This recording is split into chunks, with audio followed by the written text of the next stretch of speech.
got my Atari 7800 that hasn't seen a TV screen in years. And it's about to go head to head with my 64 tonight. So real hardware, real games. And the star of the show is the Atari 7800. Doing something new tonight. I'm trying to stream to Twitch also. That's just something a little bit different. You know me, I always got to try something different. And want to say hello to all the people already out there. VA1 Mart. Hey, Matt from Nova Scotia. Good to see you, brother. Good to see you out there.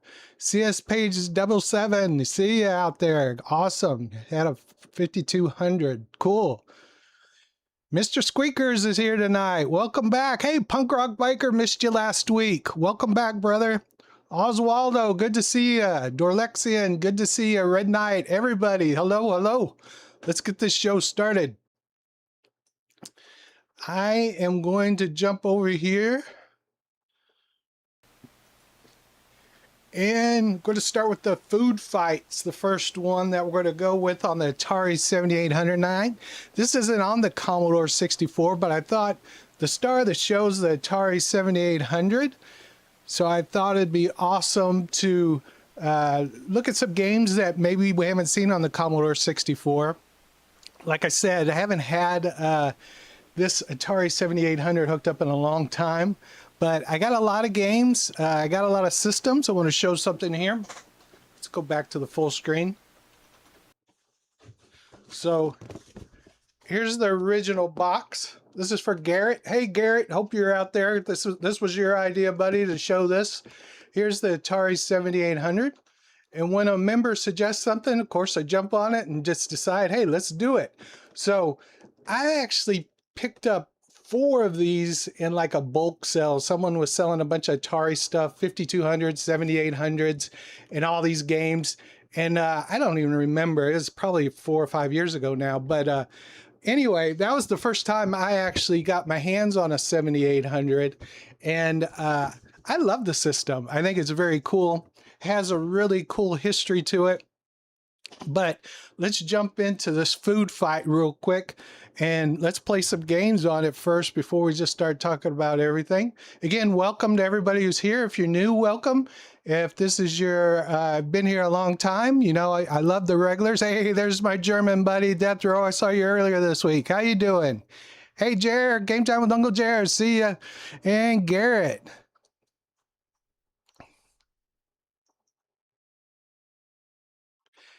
Hey, ECD, is it ECD he? Is that how I should say that?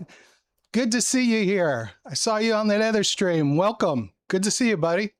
All right, let's go ahead and let's switch over here to this screen. Tonight, I am using my gamepad. I do have the regular controllers with the dual buttons. That's the big thing about the 7800. You could use a regular Atari 2600 controller on it, but the 2600, you know, only has the 1 button. In some games, you have to have 2 buttons. So that's why I'm going to use this one here. You look down in the corner, I'm holding it up, and we're going to be checking it out. Let's see, hopefully I got it mapped out right.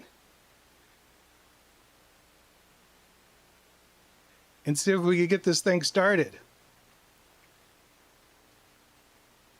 Play a little bit of food fight. Hey, Christian.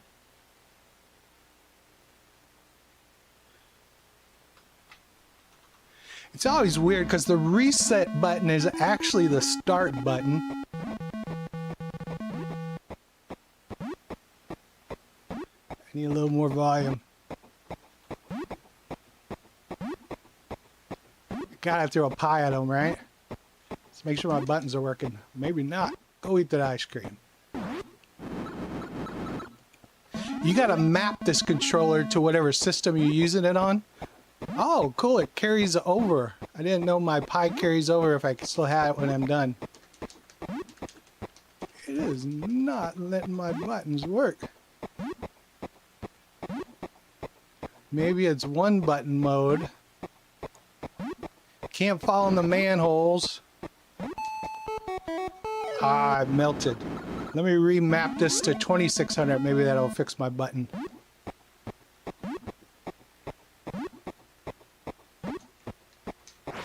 Yep, that fixed my button.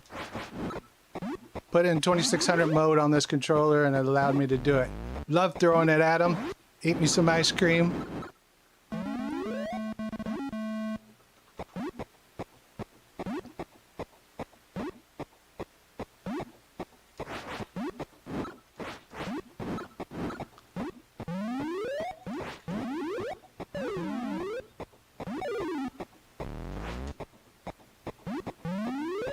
Again, welcome to everybody out there.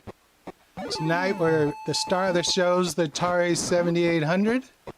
Oh, I gotta eat my ice cream before it melts. Is the 7800, and we're also going to be comparing it to some of the Commodore 64 games because there's a lot of Commodore 64 games that also are the same ones. I do not believe Food Fight was ever made for the Commodore 64. At least I've never seen it before.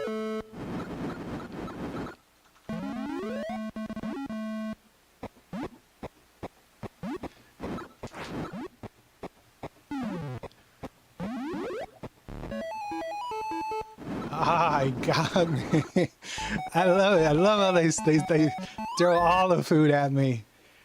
I love this game. You know, the first time I actually played Food Fight was when I just loaded it up, getting this system ready for the show. I've had the cartridge for a while. I picked it up from Bookstop. I think for like $8. And So I was 54 when I first played Food Fight.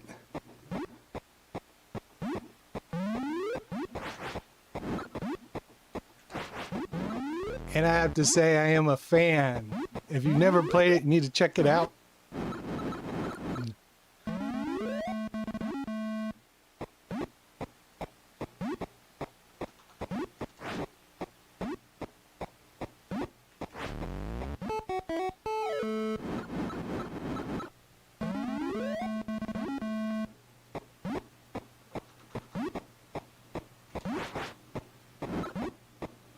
Right? If it was on the C64, I would have had it too.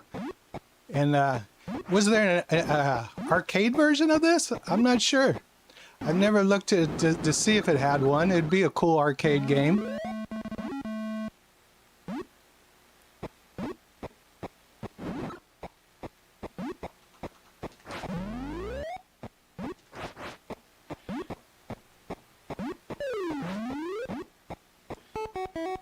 Ah, he got me.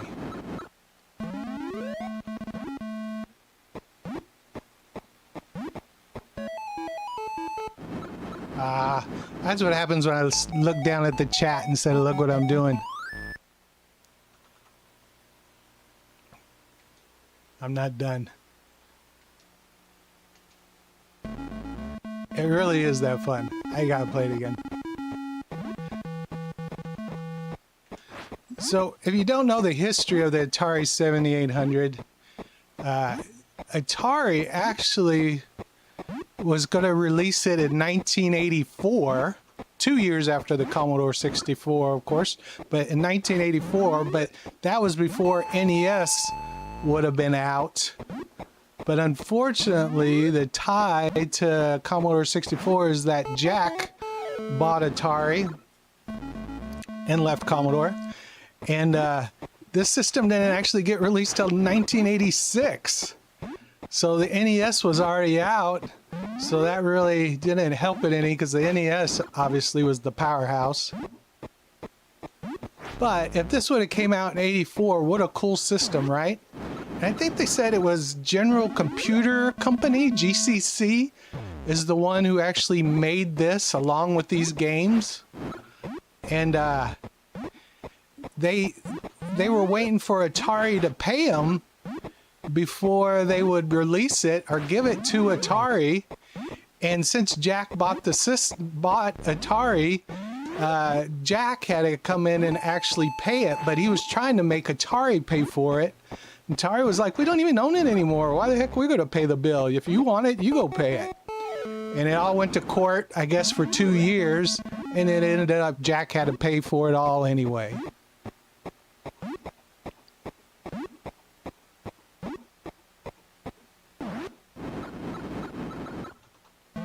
Time to get serious. Time to put on the serious game face.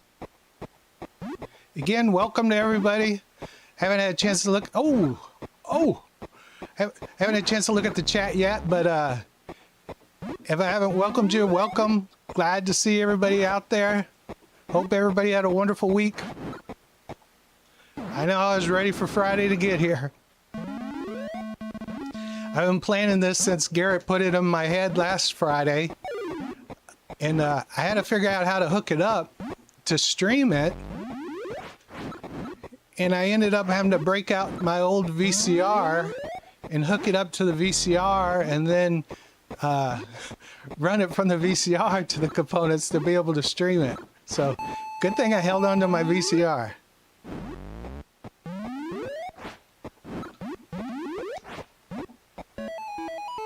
It melted too fast. Hey, GDL Arcade! Happy late birthday now, brother. We'll be playing Toy Bazaar later today in honor of your birthday.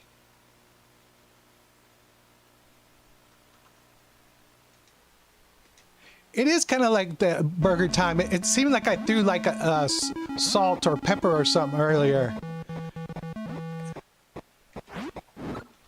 I can see that comparison.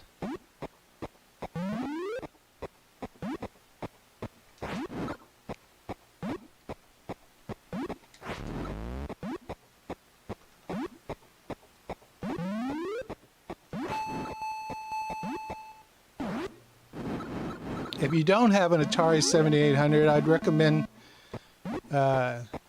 emulation. You can emulate it and play it if you've never played this game. I'd like to get that cartridge that has like all the games on it where you could still use the original hardware system. I have a lot of games, so I could show you guys a lot of them, but I would like to have that cartridge that actually has them all in there and could put it in there. So that's how we're starting off the night. Food fight. And I think it's great. I give this one a huge thumbs up. I would like to know y'all's thoughts on it. Did you give it thumbs up, thumbs down? Hey, good God, no, good to see you out there, buddy. Love seeing the regulars out there. Still waiting for random bits. I haven't seen random bits yet. The new VV show. I gotta make it easier. My tongue twister. CS Pegs 007. Yeah, we are going to vote on them tonight when I have the Commodore 64. We'll actually, compare the two side by side, and we'll do voting on which system do we think is better, a Commodore or Atari. But since this was on the Commodore, I just thought we'd focus on the 7800 first and go from there. Hey, NES Encyclopedia, love it, love it. Lots of thumbs up, guys. It is, like I said, this is a good one. Garrett, yeah, you're welcome. I'm glad the picture's coming through well. I hope the sound's coming through well. I did a lot of adjustments from last week. Hey, Tim Answer 1, I don't think I said hello to you. Good to see you, brother.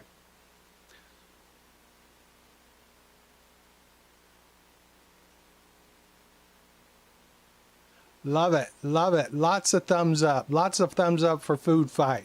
Very cool.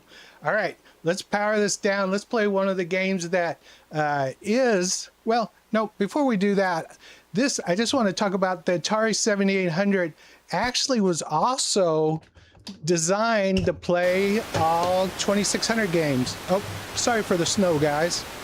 Makes it feel more real, right? You actually get your snow and the sound when I change out the game. So it can also play 2600 games. It's compatible and it detects when which version is in there, a 2600 or 7800 cartridge.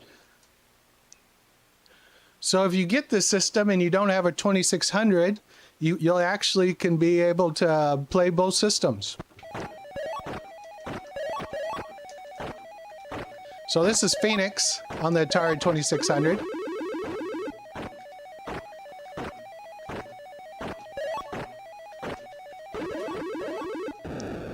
Oh no.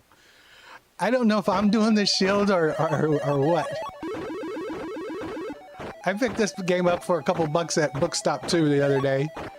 And I thought, you know what? I might as well try it out, see if it works while I'm doing the live show, since I haven't got a chance to play it yet on the 2600. And since I have it hooked up, let's bust it out. And you always got to give Atari 2600 some love when you're talking about Atari, especially since most of us grew up with it being our first console.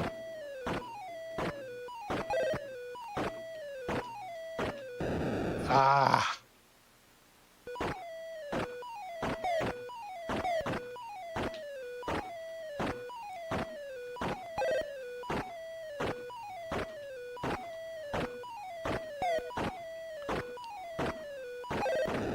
Oh, it got me. NES was your first consoles? Yeah, so you just skipped all this stuff in the beginning. That's a good one to start with. We'll do an NES night one night too. We'll go through all the systems. I got most of the consoles, so we're able to do it without having to do any kind of emulation at all. Always real hardware. Unless I got to show like an arcade version for whatever reason. We could hook up the RetroPie. I like that it auto shoots. Got over my button stuck. Oh.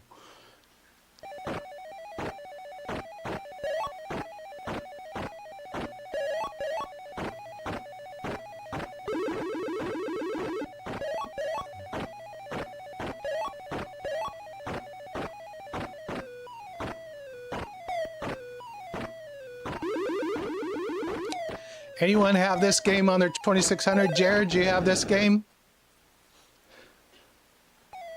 I know you're a big 2600 fan and grew up with it like me.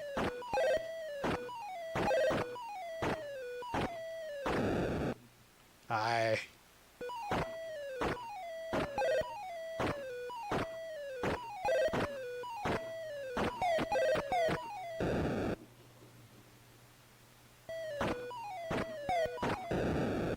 I was looking over here.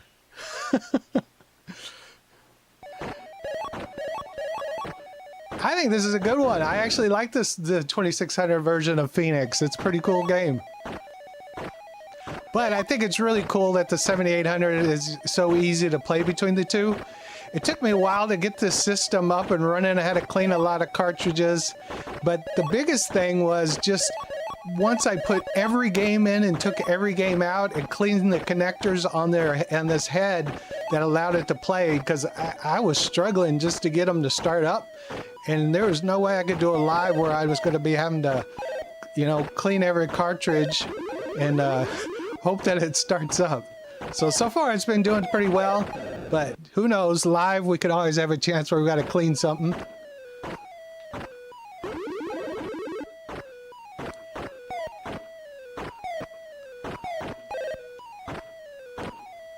Love the birds.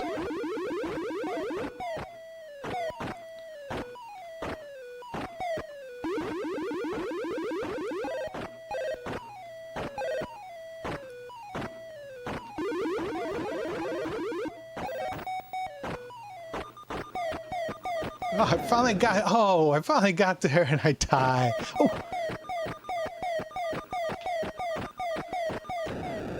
Dang, my shield doesn't react fast enough.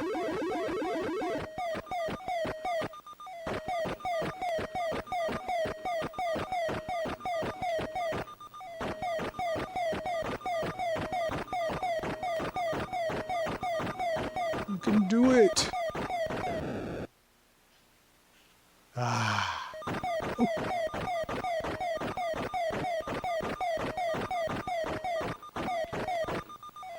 I don't know how many lives this thing gives me, but it seems like I've had a bunch. Oh, that probably was it. Yeah, that finished it up. So that was Phoenix, the 2600 version right there, not to confuse anybody. All right. So now let's jump into our first one, where we're going to look at Dig Dug, the 7800 version.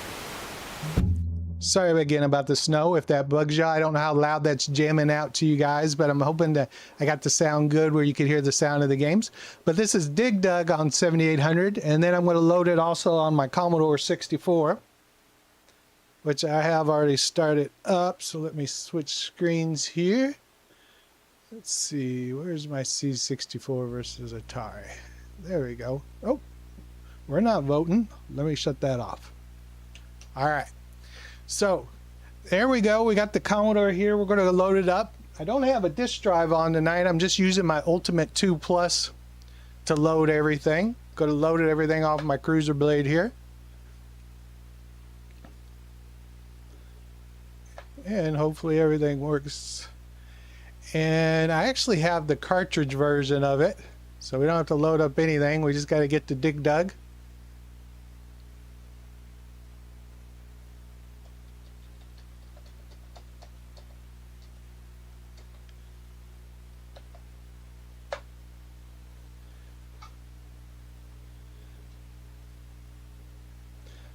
Let's see here, guys. For the program on the 7800 and the C64, the 7800 has a way better overall capabilities. Ah, love the inside, EC.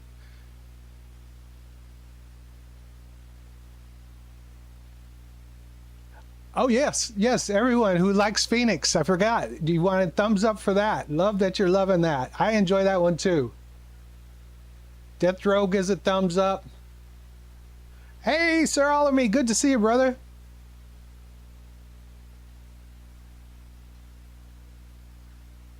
Thumbs down by Oswaldo. Oh no, Oswaldo. Good God, no thumbs up. Hidden Track 80's here. Good to see you. Yeah, these Ultimate cartridges are great. Of course, it's Ultimates. The new C64 is great too, right? Can't go wrong with either one. Hello, Elephant. Is it? Let's see. Antonio C. Good to see you, brother. Glad that you're here.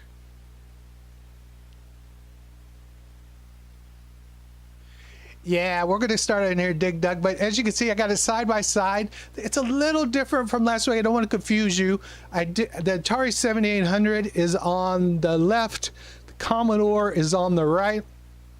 That makes me think that we should probably put icons up in the corner so I can make it easier for you guys. But I switched it a little bit. So just the capture card's a little different. I tried to make the Atari 7800 look as clean and as possible for it. And so far it's looking pretty good. But we're going to start off playing that Dig Dug for the 7800 first so I could show that to you.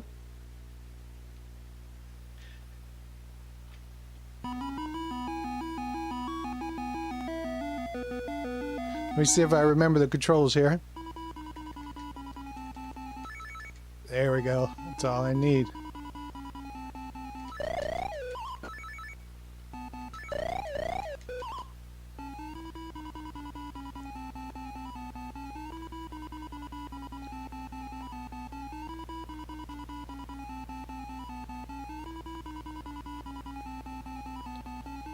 Let's get him with the rock. Oh, nope, he's going to come too quick.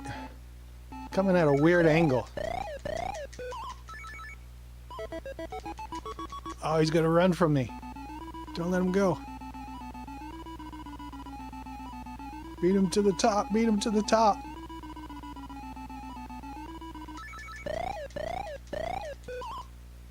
Love it. Loved Dig Dug as a kid. Would go to the arcade and here in Burleson and play it quite often. Oh no! I was doing so well.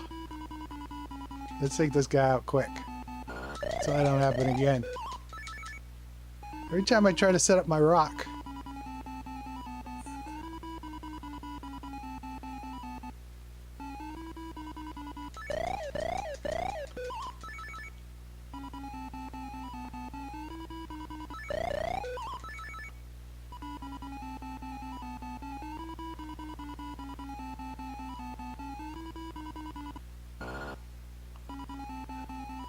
It's unleashing the fire on me.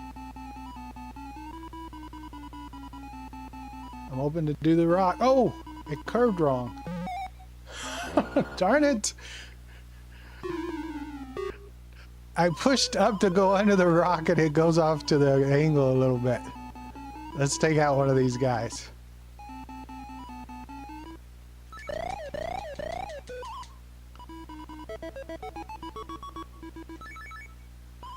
Come on up.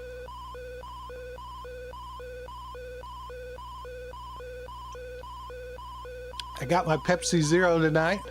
Open for a Pepsi contract. Actually needed a little caffeine.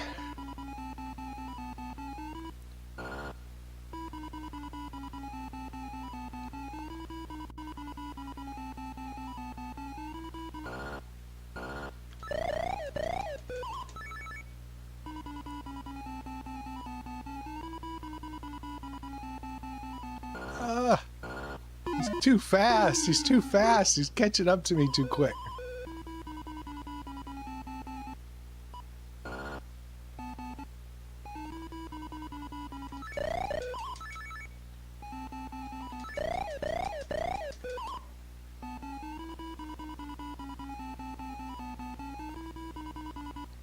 One of these rocks is going to work. There we go. Love it.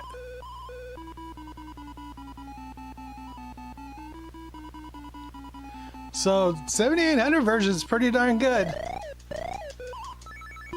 Ah.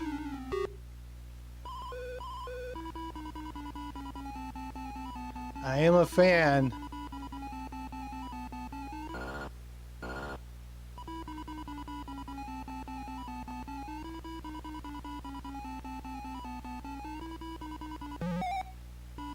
Darn.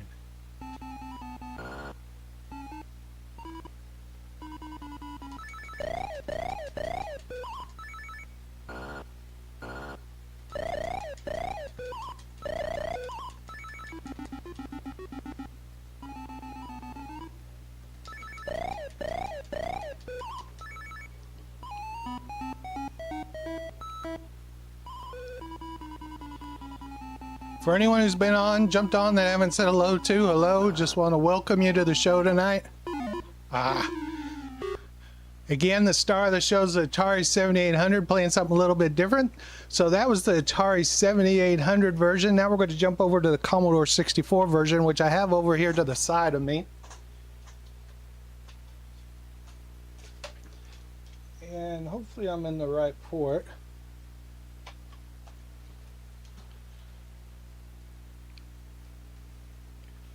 Again, after this, we'll vote which one we think's better.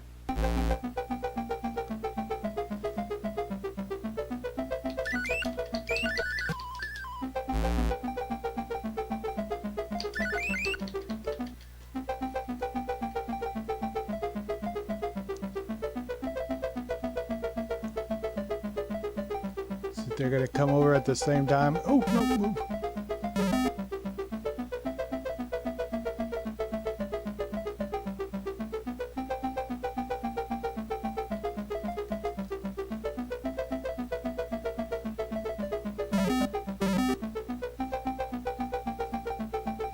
Hey, there is no carrots or anything in the 7800 version. At least I didn't see any that popped up. Did y'all notice that? Oh, I gotta get to the top.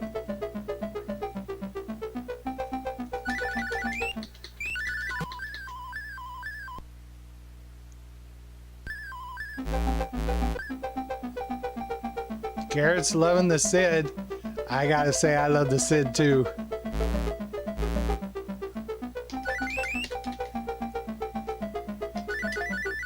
Ah, don't come on top of me. That's what she said.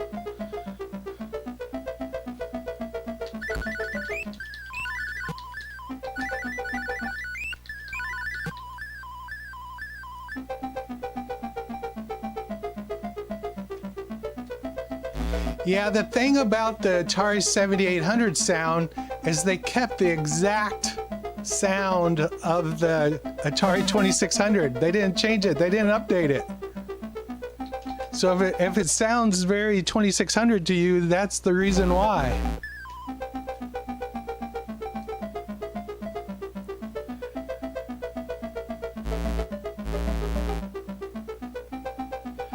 I'm just fascinated with the history of it all. How Jack's in the middle of all of it with the Commodore and the Atari. And how things could have been different with the timing of everything. What if Jack would have stayed with Commodore? What if this would have got released in '84? How big would it have been? Would more people have had this version? Love it. Love the mushroom. You know, a lot of what ifs. Because what, NES was 86, which basically was the same year this finally did come out. Even though, like I said, it was made for 84. And it looks pretty good for an 84 system. But look at Commodore, it came out in 82 and look what it looks like. Still, how far ahead of a game it was.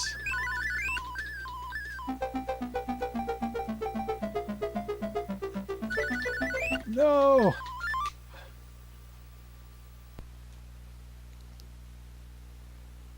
Oh, I didn't know I was playing two-player. I forgot Dig Dug has that weird setting that if you don't hit the one, it makes automatically goes to two-player.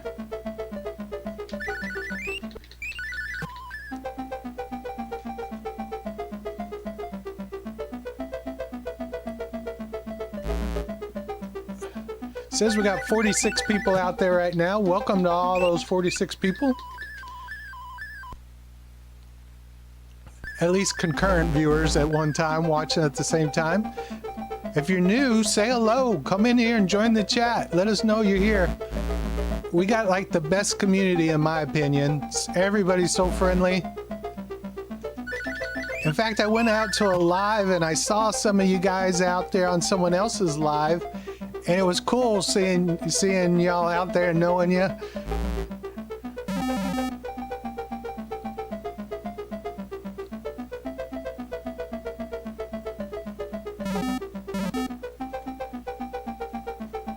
Oh, get the onion then if you're gonna miss him.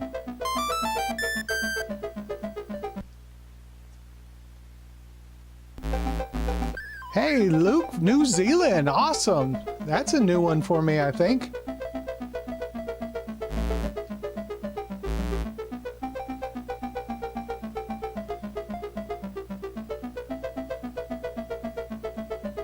Again, we do this every Friday.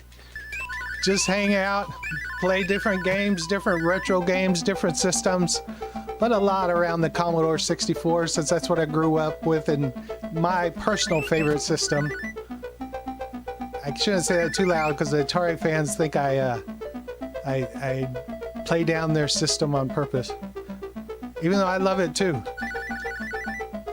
Oh, come on, come on, come on.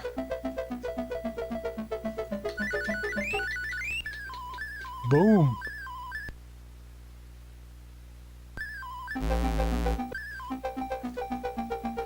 All right, guys. So there you go. That's Dig Dug on the Atari 7800 and on the Commodore 64. So here in a moment, after I finish this level, we will do the voting. Again, the voting, when I start it, I'll tell you to start, and you just put the letter A in there.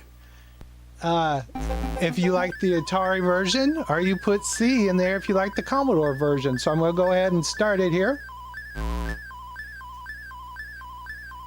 And let's go ahead. I'll open up the vote. While y'all are voting, I'll keep playing. And see what you like. I saw random bits out there. How you doing, buddy? Hey, Gino. Good to have you in the house, brother. Nicholas, good to see you.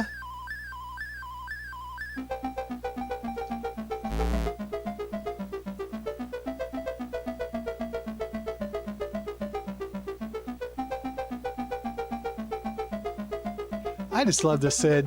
That music's so good for this game. It's a tight race out there right now. Looks like the Commodore right now is at 9. Atari's at 7. Atari just jumped to 8. It could be a tie. Again, this is the Atari 7800 we're playing tonight.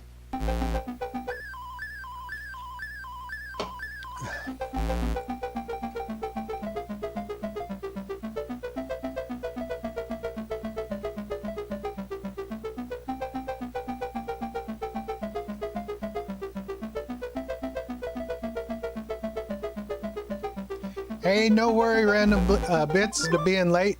We're here, you know we're here till 10 or later.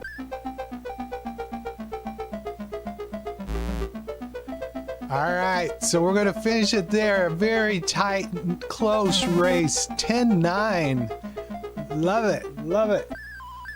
Go ahead and shut off my Commodore here.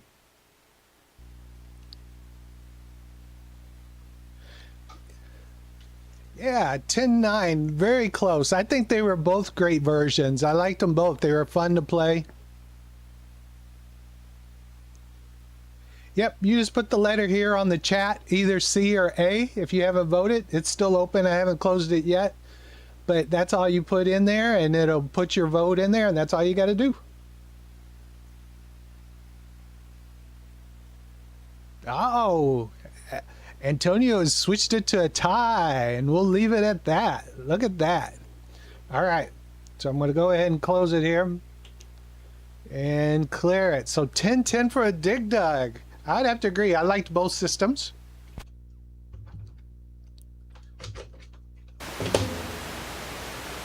So next, we're going to be playing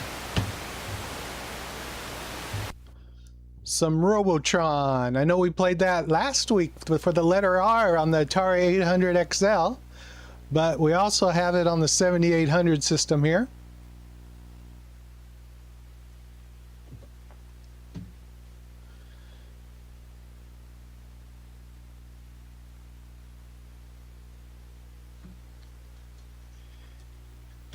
Again, I'm going to go to full Tom here. So the controller I'm using tonight again is I'm using my gamepad here. It works for the 7800, it works for the Commodore, works for Amiga, works for a lot of stuff. I don't know if y'all had it. It's wireless. It's okay feeling. I like the joystick better, but it's okay. But I do have these controllers also.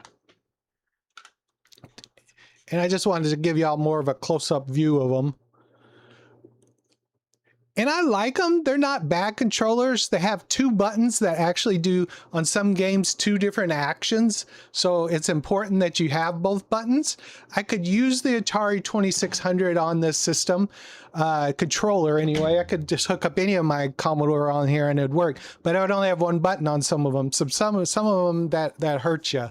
But anyway, for this game, Robotron, I'm going to try to use use this system just because, or this controller just because I want to. So let me go ahead and unhook this one and plug this into port 1.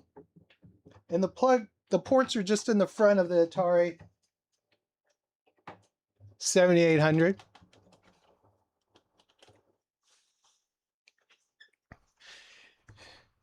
And let's get back over to it.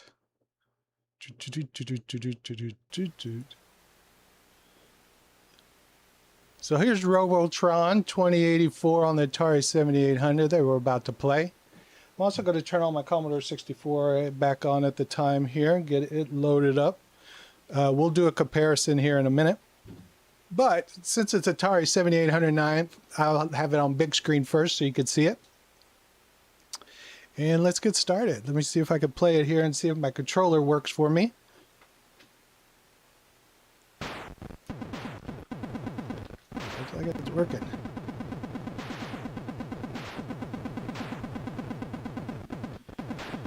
Another reason I don't use these controllers is because they're so fragile and I don't want to break them.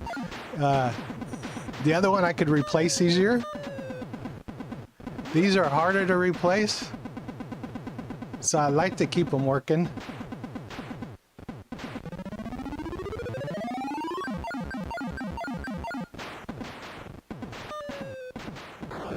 Ah.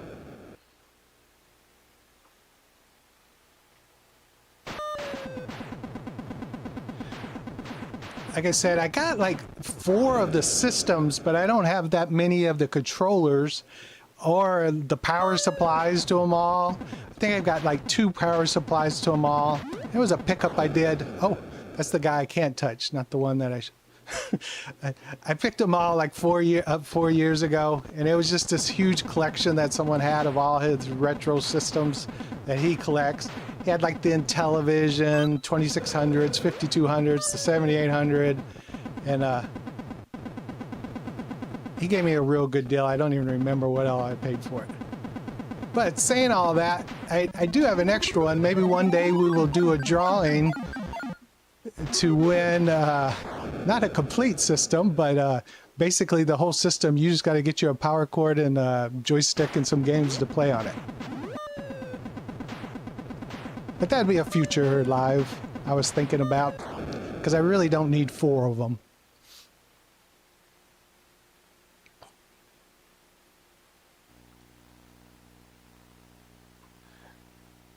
I still love how resets start. It just baffles me.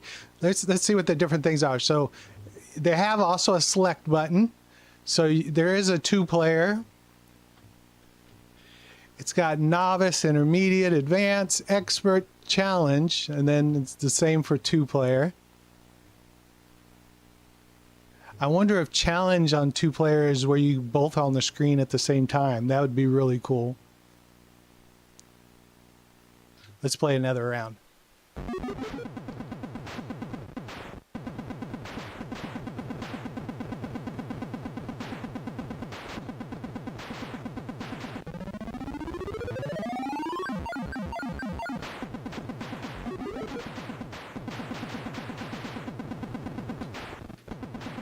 I love the constant firing. Oh, darn it.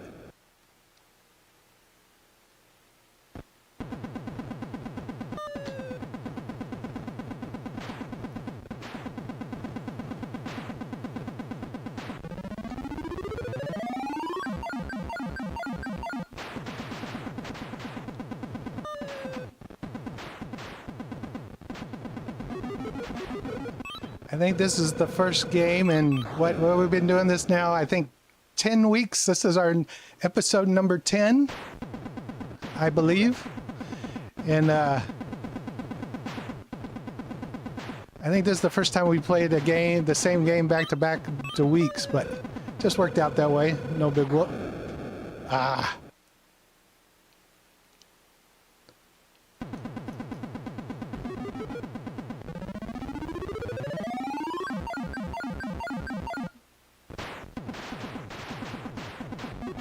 So many, so many.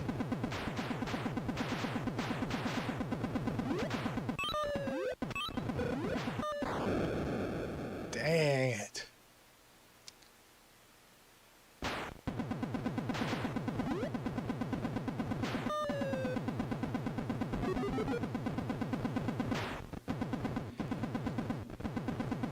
Shooting at angles is a little bit hard with this controller. I mean, it does it. It's just the control of it's a little bit harder. Ah, shoot.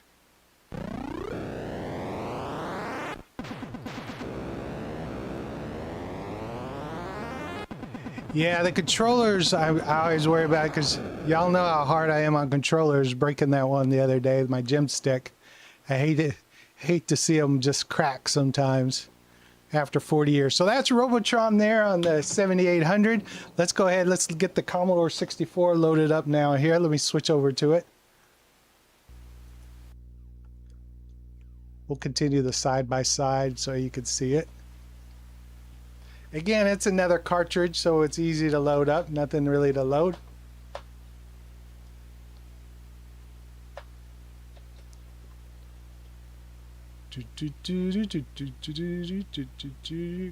Except having to get down to the R's. Try to do the fast keys to get down there. And there we go. Run cart. And boom, we got Robotron 2084.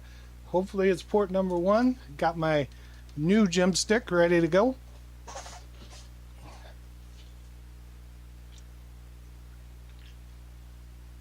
Yeah, you like my VHS there, Gino? I have to have it to be able to show these systems, right? But I love that I had one so I can, you know, do the Atari. This way I can do have an Intellivision night, you know, all the ones that plug in the back that way. So Atari 2600 night, I could do all the old systems still and run it through the VHS.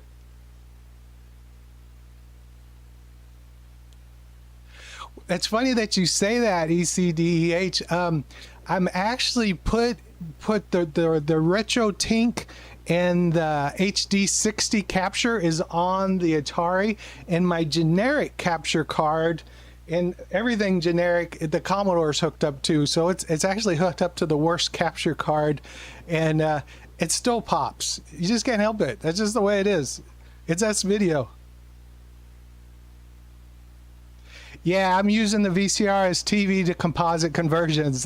It's the only way I could figure out how to make it, play it live.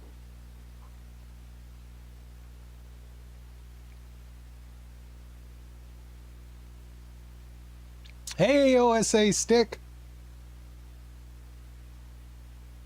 I don't think I've said hello to you yet tonight. Welcome to everybody that's out there. A lot of people out there tonight. Love it. Thank you for coming and joining me on Friday.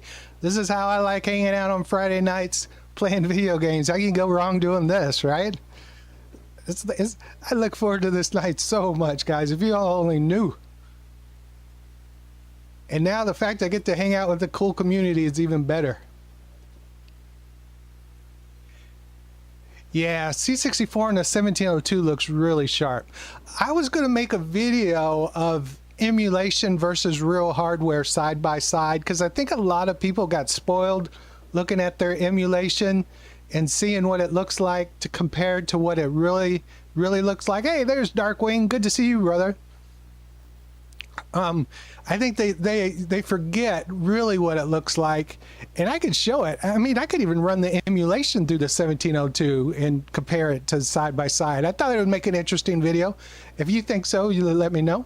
All right, let's go ahead and play Robotron before I just ramble on so much. Let's go ahead. We got our options. I'm gonna just push my button, see if I could just start. F1 start, 1 player, level 1, joystick 1. Yep, let's hope it's this one.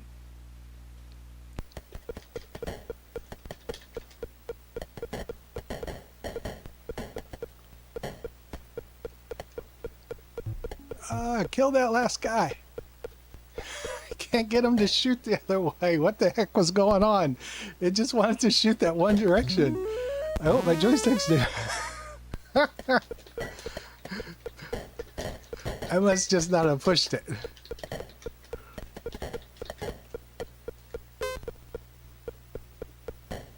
Ah! Mercy, mercy, mercy.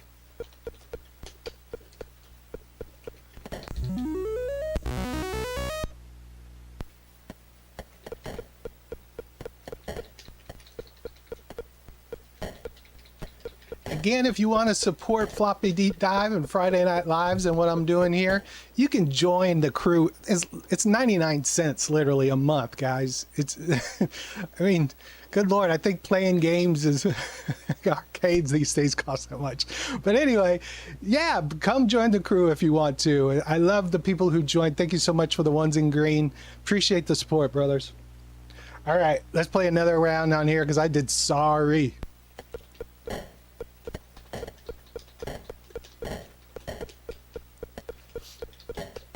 Oh, that reminds me. I picked up some new Commodore 64 games. Don't let me forget to show those to you guys, what I got in the mail. Just got in the mail today from off of, not eBay. What's the one on Facebook? Marketplace.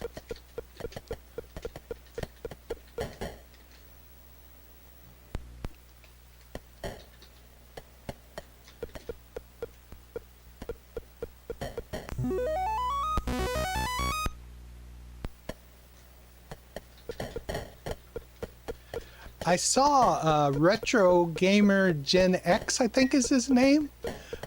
His live, which was cool. I went over there and hung out for a little bit the other night, and he was playing ColecoVision, which was pretty cool.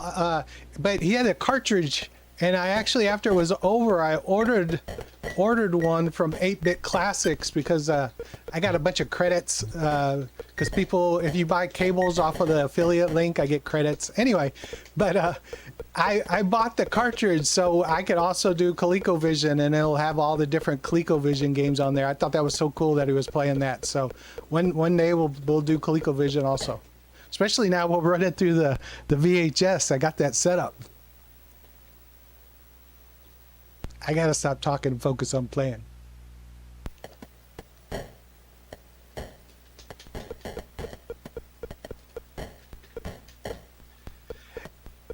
And if you ever miss a Friday night, I try to do a condensed version and make a condensed version of it. I'm a few weeks behind, but I put one out there. Jerry, if you haven't watched it yet, I got one, and it actually even has a part where it was I think the first time you joined my live stream, and so I welcome Uncle Game Time with Uncle Jerry. So if you haven't checked it out, you go check it out.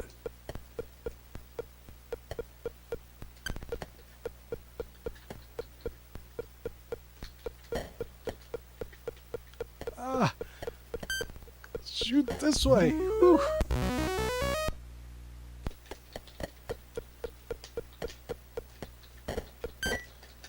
Yes.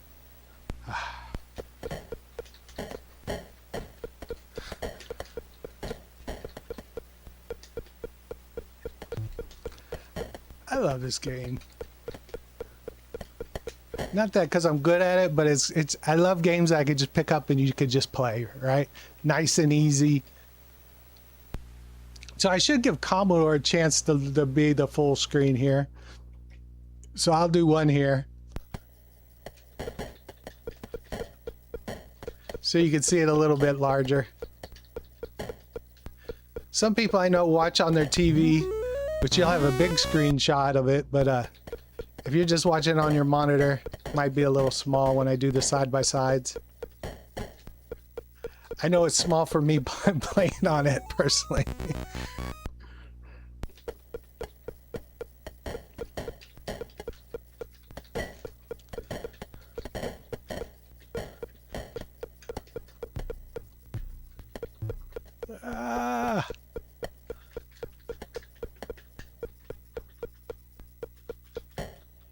Got me. I hate those blue little robots or whatever they are.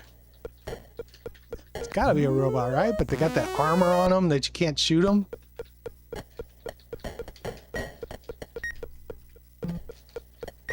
Ooh. Got all these things flying around at me.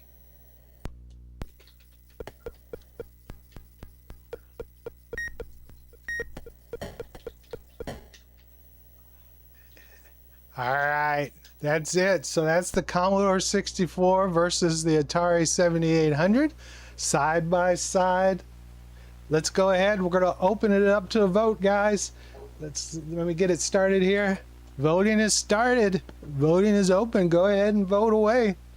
I'll catch up on the chat while we go. The director's cut. Yep. I try to put those out there, the director's cuts, and always look for your name because I try to include you guys in there because you're such a huge part of the show. And I want them to know it's live, right? Atari is really going crazy on this one.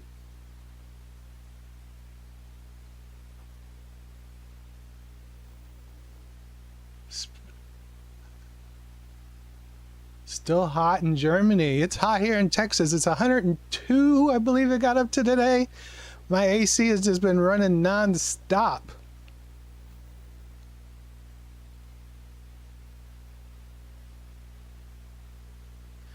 Use a 9-pin splitter cable. I've never had a port wear out before. Look at the blowout on this one. I'm going to have to agree with you guys. This Robotron on the Atari 7800 is badass. It is a cool game. I really like it a lot. And they did a really good job on it. The cool thing, I read that the Atari 7800, they were going to come out with a cartridge in '84 that never was released, that saved your high scores. It had like a battery inside of it, so it would save your high scores. I'm not sure exactly how it would work. Probably you'd plug it in and then plug the cartridge into it, and it would keep your scores of all your different games, and it was going to be like the first cartridge that would save your high scores, or console that would have that on there. Of course, we had some games on Commodore that would save our high scores, but not all of them. But yeah, what a blowout. And I have to agree. I love my Commodore, but this 7800 is so much better than the Commodore and so much better than the Atari 800 XL. Just a quality game.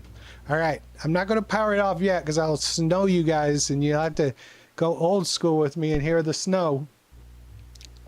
And then we're going to jump to another game here. Let's see, we've done Dig Dug, and we've done Food Fight, and we've done Robotron so far. I'm going to stop the voting.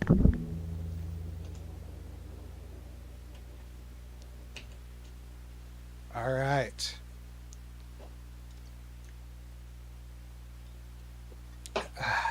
Give me some Pepsi Zero. And let's switch it out. Let's see what we should play here next. Oh yeah, and we played Phoenix. Let me put that one down so I don't replay that. The only game that I have the official box for 7800, and let me go big on this one. Full time. All right, is Asteroids. And so this is the kind of the box they came in, gray box. They had that maroon red color, which I think is a cool color. Start blasting. I don't know, is there an official? I don't think there's an official Commodore 64 version on there. What Death Row said, I see my name. OMG, what? We hear you, brother. Oh, am I too loud? Am I right up on the mic? Sorry if it's too loud. So I thought, anyway, back to the box. I thought it was just cool, but this is the only one that I have the original version for right here.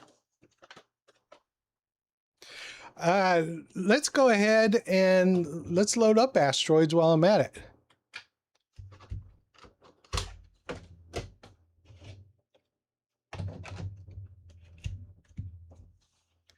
Again, I don't think there's an official Commodore 64 Asteroids.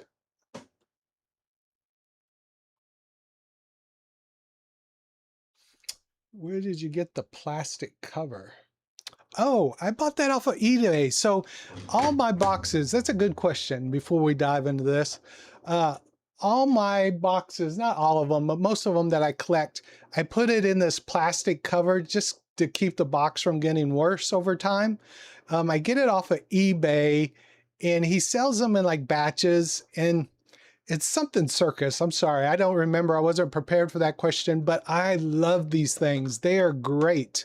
And next round, next week, I'll make sure I have the name and I could tell you, or I'll put it in the link of the live. And I'll put a link to it. But all my games, I try to have them fit in here to preserve the boxes the best I can.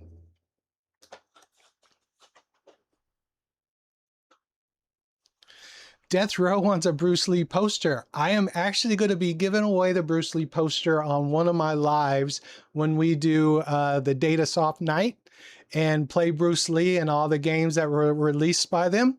If y'all haven't seen it, let me get my big head out of the way. So I will be giving that poster away. I'm probably going to do the poster giveaways like once a month.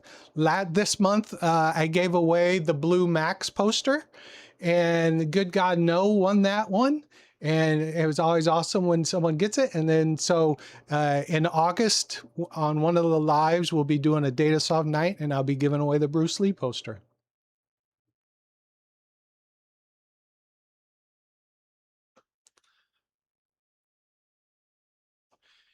Just checking on here.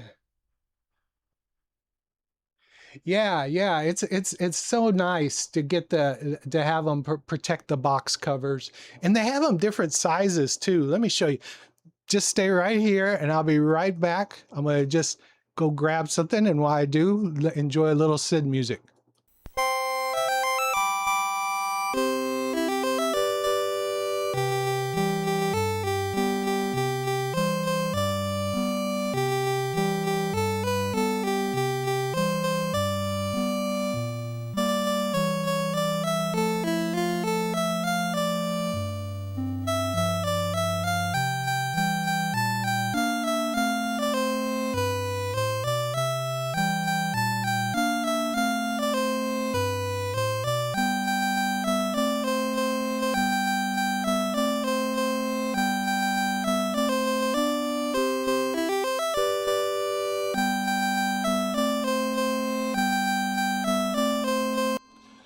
All right, back guys. Do you see that new tweak I got to all my regulars? I never had music before, but that's anytime I got to run away from the thing, the screen, I'll play you a little music. So anyway, I wanted to just show you. So they got like these huge boxes. See this plastic here? And I got 2 of them in here to protect it, but I don't know what game this was actually was size it was made for, but it actually fixed these long ones, but they're so thin, I put 2 in there to protect it. And then I got the ones for the Epix games. These plastic covers are perfect for it. I mean, it just fits it perfectly on that. And then this one's a little tall for the beachhead, but I still could protect it in the beachhead. And like I said, just trying to keep them, but there's so many different sizes and so forth that they fit so well. I just love them. And like I said, I try to get them for all my boxes that they actually have the right size. I do have a lot of sizes that just won't fit because they don't have the right size, but if they ever make them, I'll add it on there. Let's see here. Does Atari video games play on the Sega Genesis video game consoles? No, they would not. Really. Hey, Punk Rock Park. I'm glad you like the music. Random bits. Yeah, yeah. I'm glad y'all are liking the music there. I thought that would be cool. Instead of me just being away in an empty camera, I thought, hey, you know what? We got Sid. Let's play some Sid music for y'all.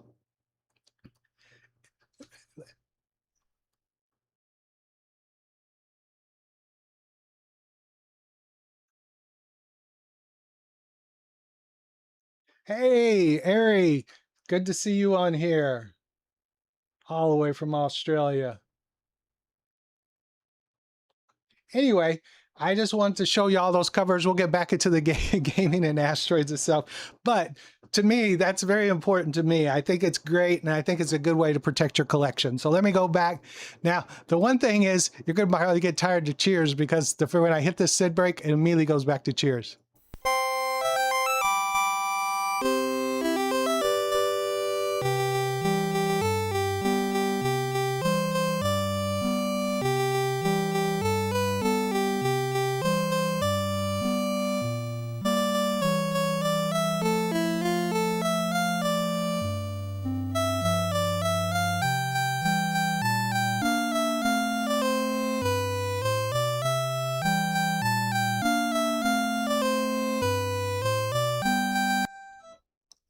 All right, back. Let's keep on going here, and let's check out Asteroids on full screen here.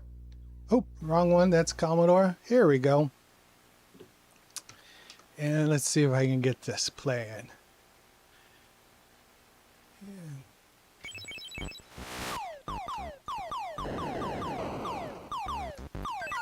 Look at the detail of those asteroids. Looks like little planets. Still got my pew pew sound. Oh, and the other button makes you... So one button shoot, the other button teleports me.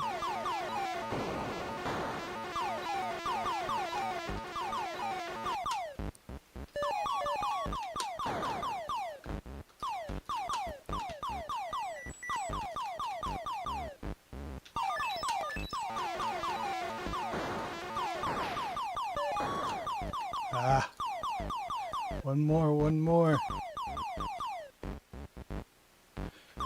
The ship looks, you know, not this as detailed. To me, it looks like it still looks like the Atari 2600 ship, but the but all the stuff around it looks like they made the improvements to.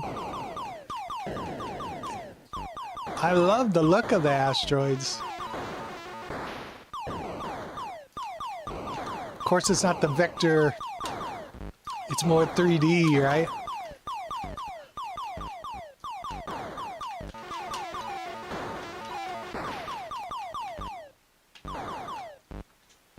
So far, I've only seen one size of shape. Ooh, whoa! This controller is really getting takes off on me fast. I was not expecting that. Oh, darn it! Trying to stay in the middle. Ah, I suicide bombed him. Just dived into the UFO flying. At least I took him out, right? I don't know why my chat here is a little cut off. Let me see if I can fix that.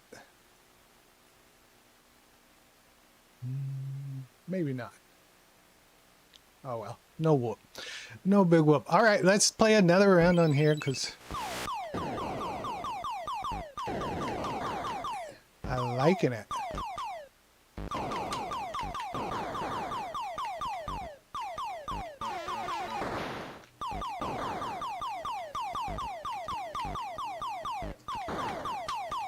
There's not a cartridge version of Asteroids on the Commodore 64. I don't even think there's an official Asteroids on the Commodore 64. Does someone want to go out there and look and see what's the clone? I'm sure there's a port of some sort of Asteroids out there for the C64 we could compare this to. If not, we don't have to compare it, but I thought it would be fun to do so.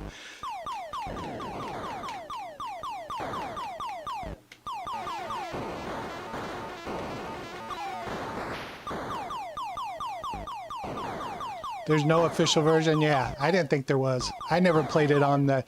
But I always loved my 2600. It was one of my favorite games on the Atari 2600. One of our first games we ever got for the Atari as a kid. And it was so cool. And in black and white, that's actually how I'm used to seeing Asteroids, is in black and white, because our TV we had it hooked up at the time was a black and white TV. And Asteroids look amazing on it.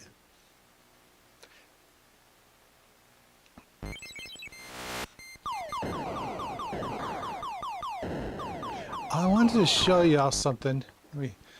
They're just the different versions of what's in this too. So they have the advanced and expert, but you can play 2-player mode, and then there's also a 2-player where you compete against each other. So now you get to battle head to head, and I was like, that'd be awesome. Let's start it. But I think you got 2 ships out there. It should be.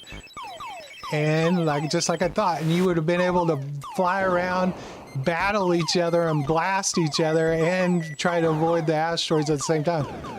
I can shoot him.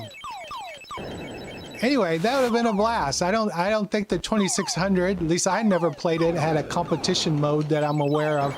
But man, that would have been awesome to have. Have you guys ever seen this?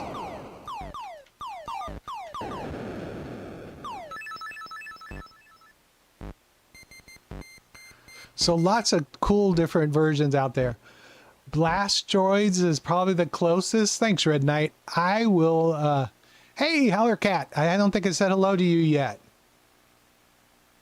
Andrew. Hello, Andrew G.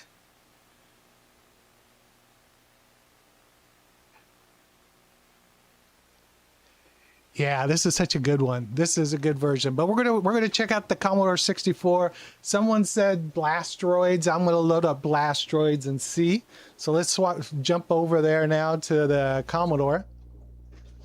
And I've got it hooked up to online, so we could just go grab it.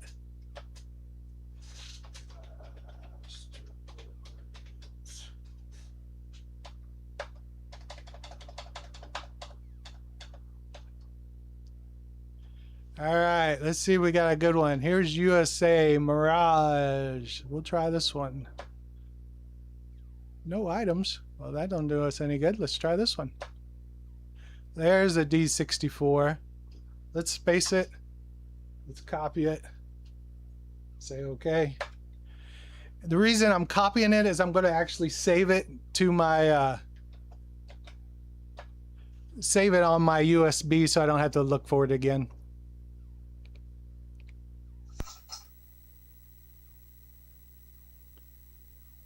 All right, let's load this bad boy up.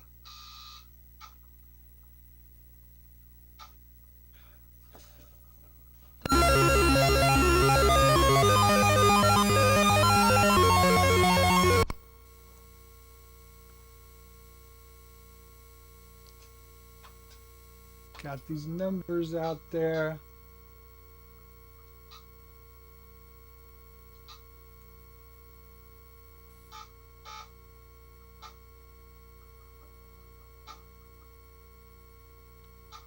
Looks like we got 56 people out there right now concurrent. That is awesome. Welcome everybody. If I haven't said hello to you, just know I appreciate you being out there. Shinobi, good to see you, brother.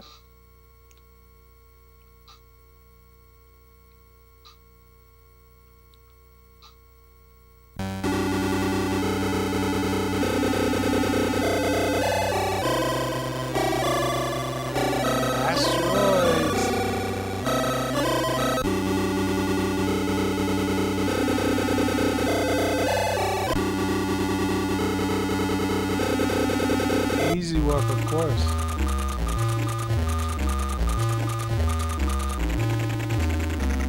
So this is the Commodore 64 version of Asteroids.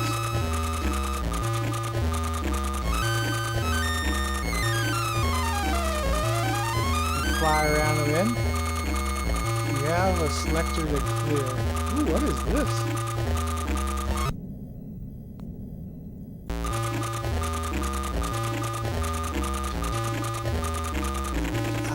Played this game in so long. I think I have this, but I'm not 100% sure if I've ever played this version.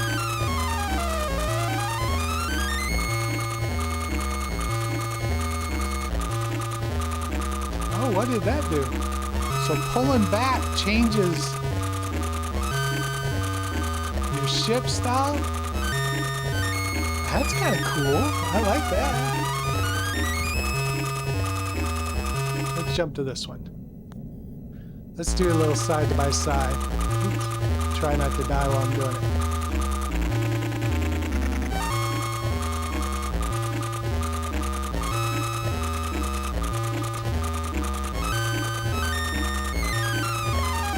Oh, look at the spaceship.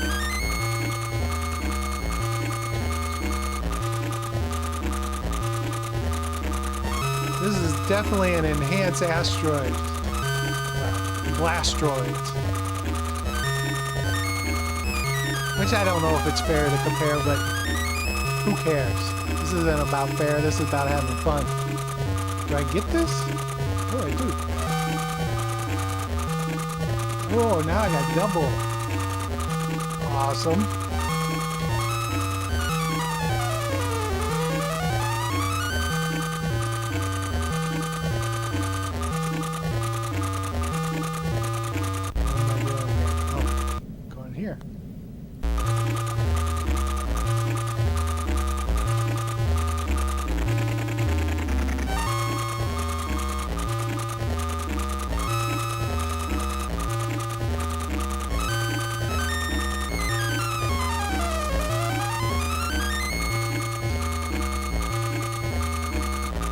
Not hating the music. It's a little repetitive. Do I touch these?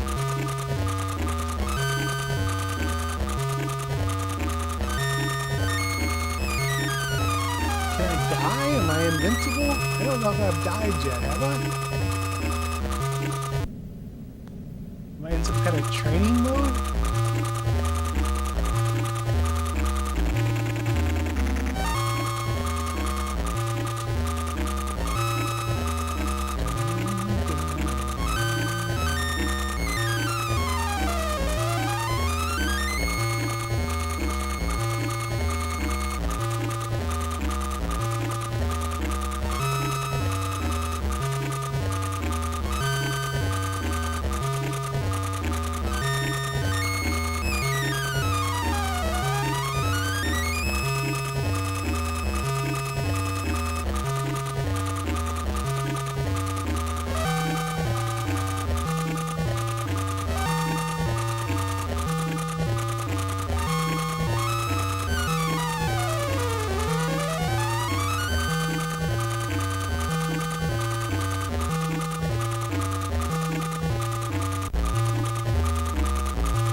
I think we are getting the idea. I don't think I can die. I'm bouncing off the asteroids. I'm bouncing off the ship. I'm just trying to see if can I actually die. Did I die? Oh, I actually finally did. I was like, good Lord, they're making this. Easy warp is definitely easy. Wow, they took it to the extreme. It's too easy. To the point where it gets just, it's no fun, it's so easy. Alright. So that was Blastoids versus Asteroids on the Atari 7800. And we're going to vote. We're going to vote. We're going to see which one do we prefer. So let me go ahead and open up the voting. And you could pick which one that you like. And go ahead.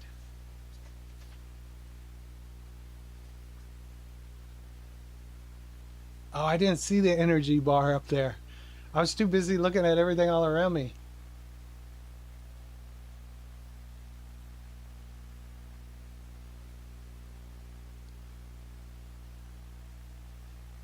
A lot of Atari. I'm loving the Atari.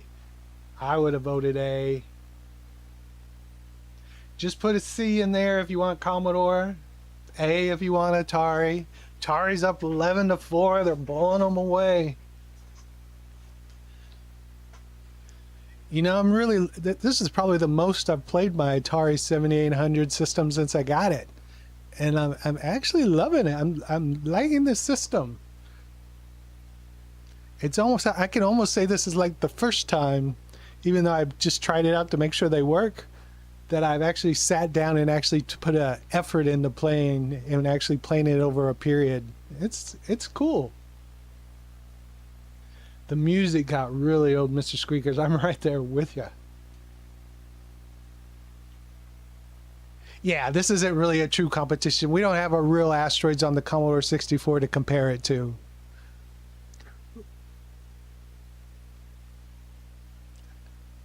Cat's all in. Andrew's liking the Commodore. I love a mob. The more the better. You know, let the party start. Bring them on in here, Christian Catholic. Love it. Thanks all you guys being out there hanging out with me on Friday night. Yep, Random Bits. They should have released it in '84, but you can blame Jack for that. Jack should have just paid the guys and got the system in '84 and put it out.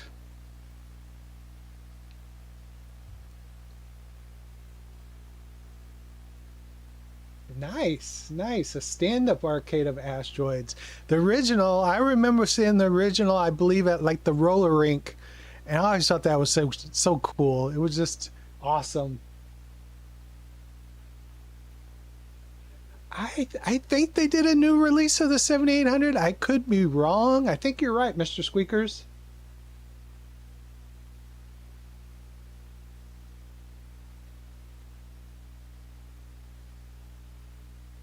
Cocktail table version. Cocktail table versions were cool on whatever game it was, especially at Pizza Hut, right?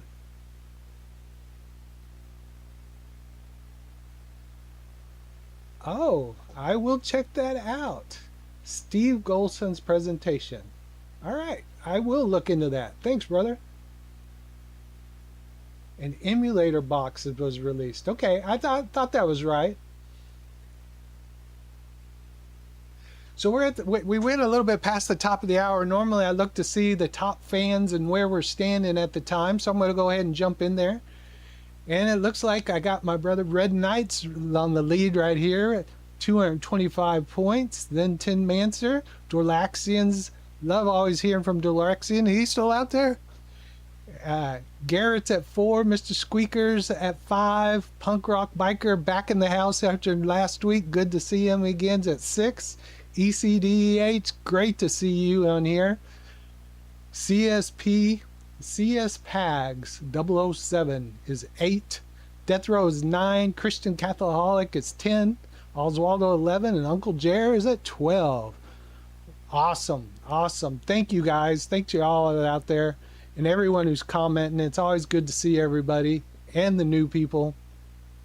All right, let's get back into it. That's enough blabbing. So it looks like Atari took the win here. So Atari's up 2-1, if my count is right, on this Atari 7800 versus Commodore. So let's go ahead. I'm going to close the voting here.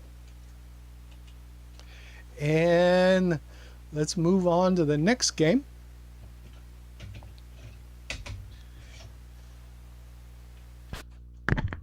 And we're going to move on to another classic.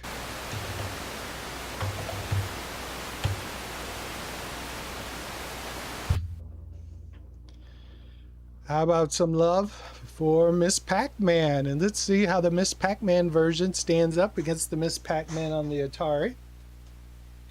Let's go ahead and grab it.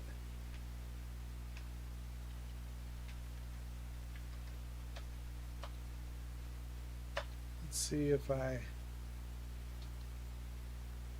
put it in here. Let me copy Blastoids in here so I save it like I said I was going to. So now I don't have to go out there and find it anymore. Not in this one. So we're going to go down to cartridges. I believe it's in there.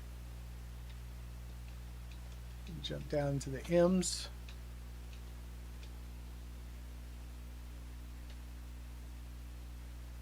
Dun, dun, dun, dun, dun, dun, dun, dun.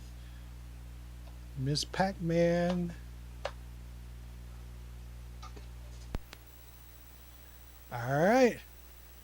And there's the Atari Soft version of Miss Pac-Man. So let's check this out and see. I'm going to stay. No, actually, I'm not going to use this controller. I'm going to go back to my other one for the 7800. In fact, no, I'm going to try something different I haven't even tried yet. I'm going to put my gym stick in here and see if I can play it with the gym stick. Just for kicks and grins. Turn this down a little bit so I don't rock you guys out so much of my voice. All right. Let's switch over.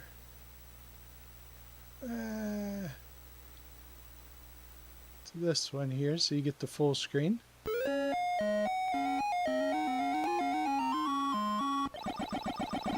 So this is the Atari 7800 version.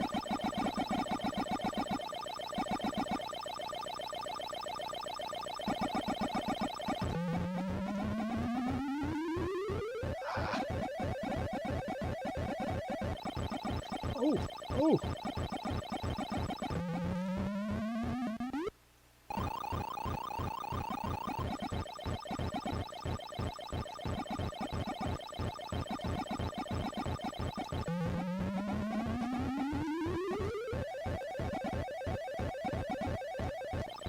Oh, darn it. He was going through at the same time I wanted to.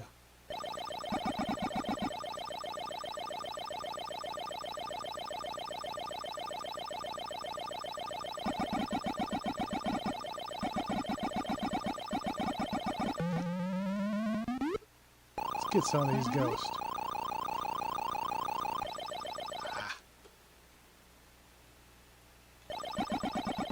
So my gym stick's working perfect in here.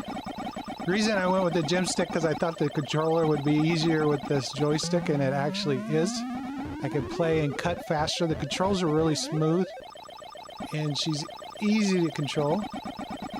And you know on Miss Pac-Man how you need to cut real fast for whatever reason, and it allows me to do that. So really nice for the Atari 7800, the controls.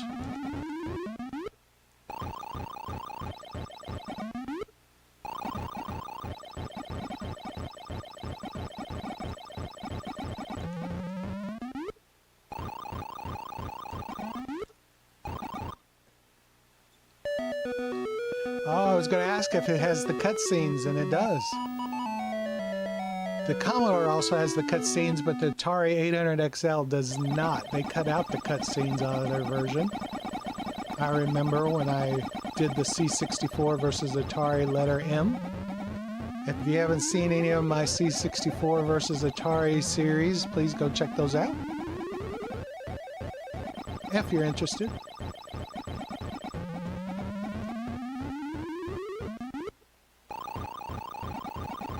I am going through these power way too fast. Good Lord.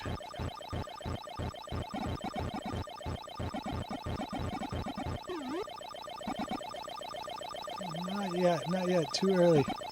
Still too many dots out there. Oh no! Ah, we were going well.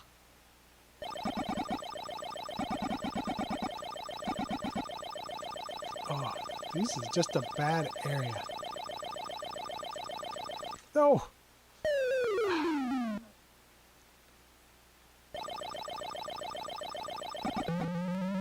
Did not end strong. Let's get over there.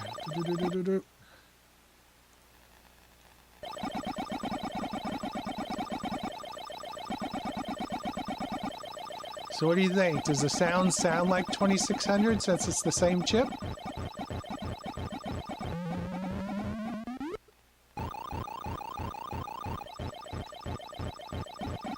I think it sounds very, very similar to the 2600 for sure.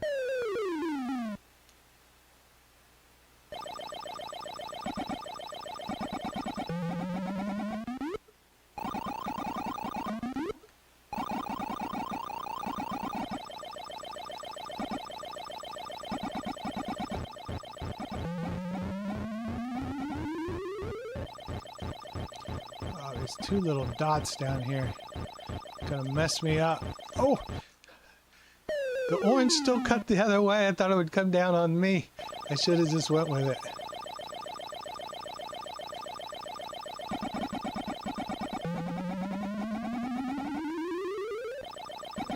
So fast. Get down there. Ah, whew. Oh, she's flying now. Good Lord, I got Turbo Miss Pac-Man going. Not complaining, I'm loving it. Oh! Not a bad run, not a bad run. Anytime you get past the pretzel, I always feel like I accomplished something. Alright, let's see what this chat out here is saying.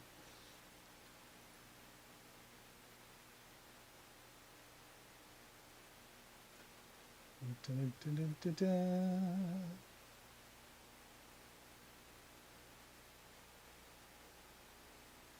dun. More Pepsi. I'm out of Pepsi, Garrett. I do need more. But no more caffeine. No more caffeine. That's all for the night.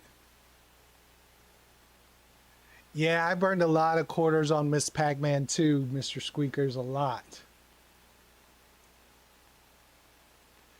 All right. That was the 7800. Let's jump over to the Commodore 64 version, which most of us who grew up on Commodore are more familiar with.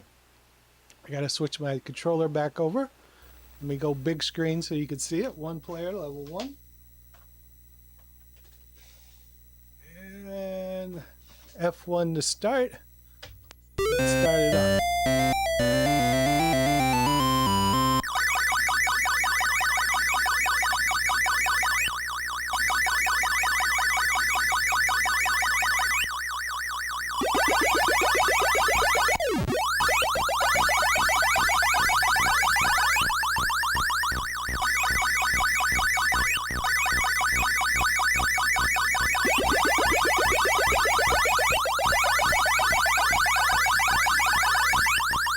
welcome to all my viewers who are out there. I appreciate all y'all. If I haven't said hello to you personally, I just want to say hello and welcome to the channel.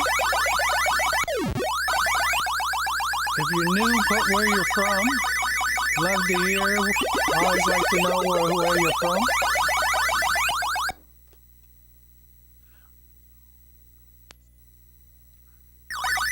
I've seen Nova Scotia, New Zealand, Germany, Australia, of course a lot here in the United States, Garrett in the UK, Canada. I haven't seen a lot of hound doggies, speaking of Canada. I wonder what he's been up to. Hope he's doing alright.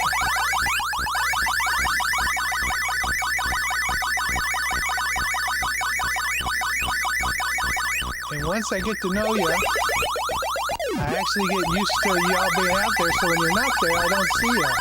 Like when random bits was running late, or I didn't see Darkling, I don't think, last week. I'm not hearing much from Hidden Track 80 this week. But I did see him, and I appreciate you all popping in.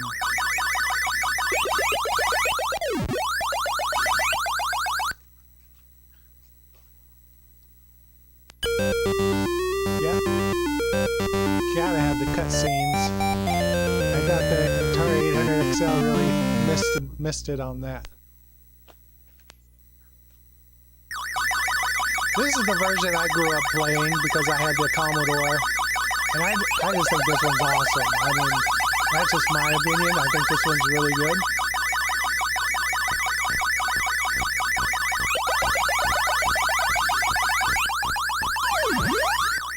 But I think the Atari, the Miss Pac-Man on Atari 2600 was even good, if I remember right. I know a lot of people dog on the original Pac-Man, but I think the Miss Pac-Man was better. But it's been a hot minute since I played that, so I could be wrong, but that's off the top of my head.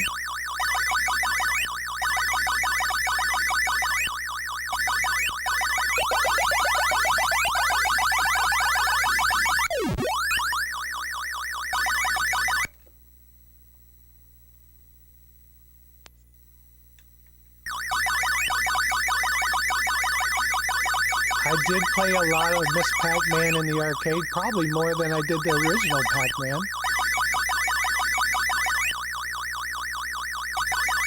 I never could get into Baby Pac-Man. Or was it Pac-Man Jr.? Maybe it was Pac-Man Jr. It had the little spinny hat. I never could get into that one. All right. Let's put them side by side now.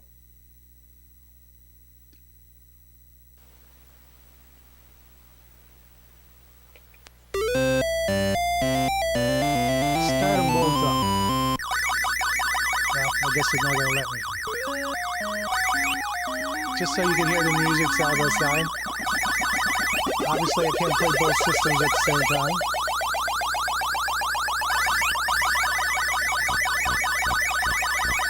Colors are definitely different. I like the pink on the Atari 7800 versus this more red here on the Commodore.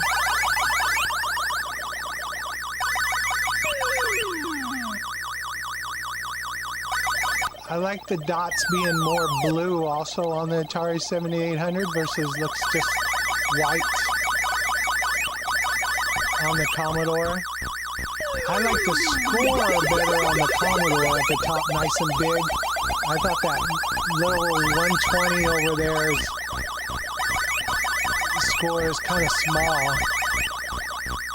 on the 7800. Looking at that. Now I want to look at the Ghost. Ghost-wise, they're fatter on the 7800. Just maybe how the layout is. But I think the Ghost and Miss Pac-Man overall look good on both systems. Controls are definitely, I would say, the same on both systems. Feels comfortable with the gem stick. So I'm saying it's very close, but I'm going to leave it up to you guys. So let's go ahead, let's vote. Do you like the Commodore 64 version of Miss Pac-Man, or do you like the Atari 7800? And I'm going to open it up now. It's open. Go ahead, start your votes. Oh, there's Hidden Track. I was looking for you.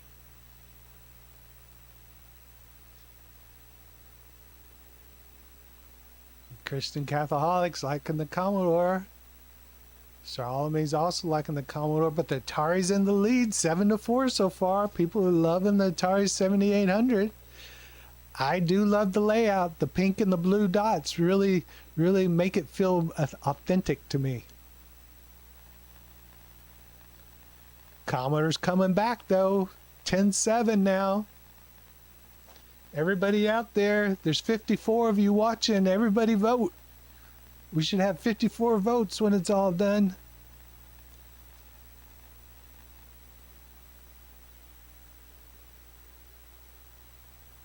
Atari 800 XL wasn't first computer in 1986. No. Atari 800 XL came out a lot earlier than 86. Hello, Rubinal?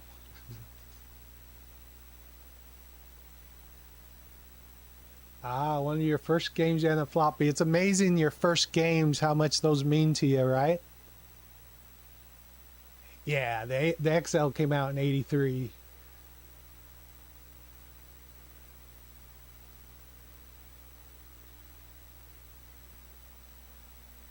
Yep, they did use the same chip so it would be back so they could play, you know, the 400 800 from 79. But still, it was a new system. It was their chance to make it better. Unfortunately, they still just didn't use S video. First game was Pong. Andrew, that was my first one too. At home, had a big old box of Pong, and it was cool. I remember they started off huge, and they just kept getting smaller and smaller and smaller over the years. The Pong systems.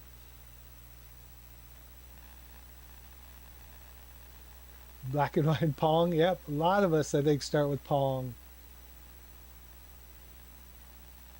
Original 800 is way better. I need to get original 800. I saw one at VCF. I almost pulled the trigger and bought one, Christian.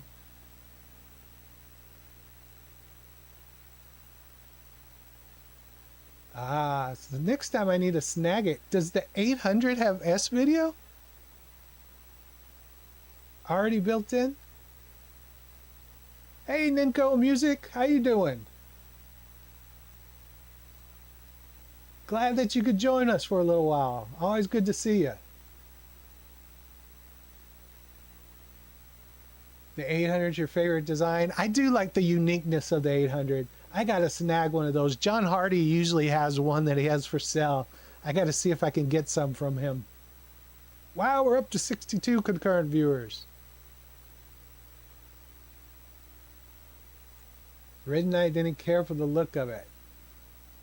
It's not as sleek as the XL, but it definitely has a unique look to it.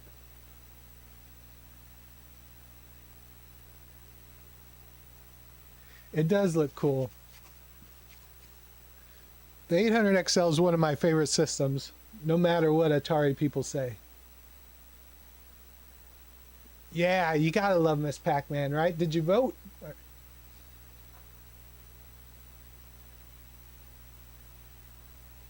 Ah.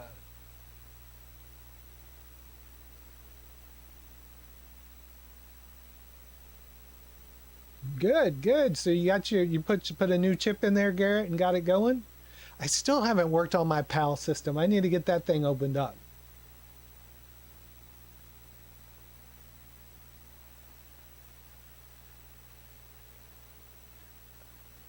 Oh, Rubinal, you're also in Germany. Love the people from Germany.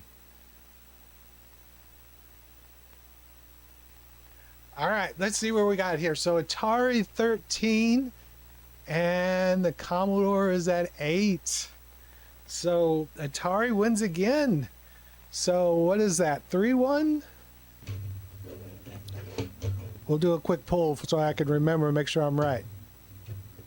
Dig Dug, Asteroids, Phoenix, what was the other thing? Robotron. So Atari won Robotron.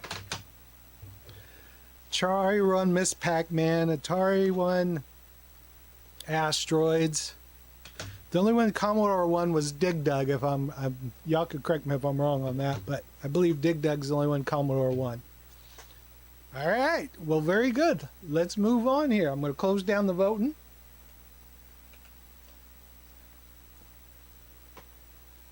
And we're about 90 minutes in, and we still probably got a good 90 minutes plus still to go. But this is going to be my official break. I'm going to just be right back, guys. So enjoy some Sid music, and we'll continue on.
Hey, and I'm back. Got me some water.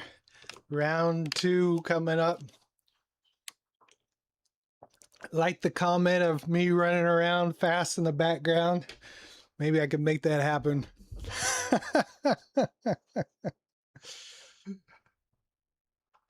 Benny Hill was the best when you were a kid, and all that, you know, and you felt like when you're a little kid, you're watching something dirty too, right? It was so fun to watch.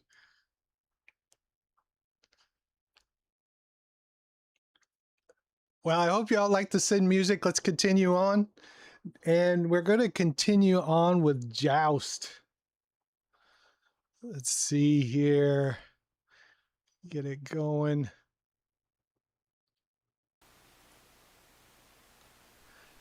So this is the Atari 7800 version, what it looks like.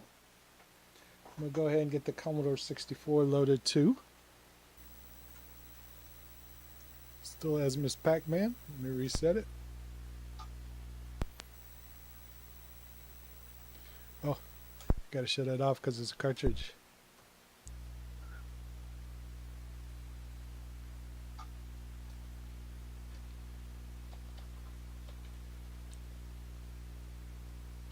So I made this 7800 folder just so I could go in there easier and find them while we're playing.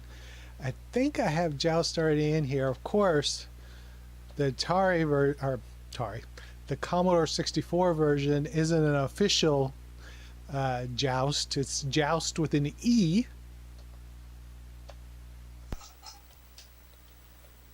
So we'll get that loaded up here.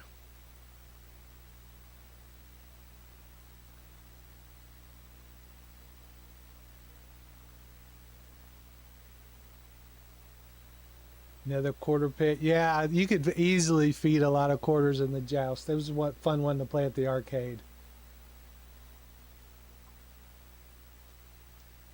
Hopefully it loads up.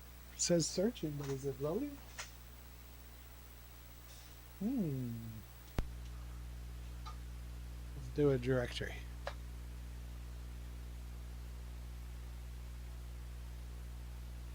Uh-oh.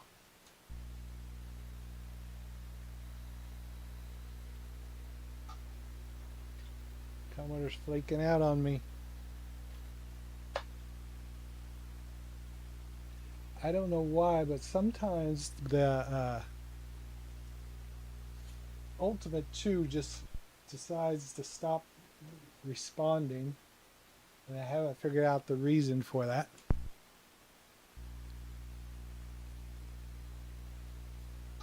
But no worries, we'll get it going here in a minute.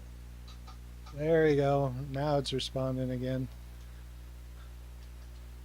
Let's see if we can make it work.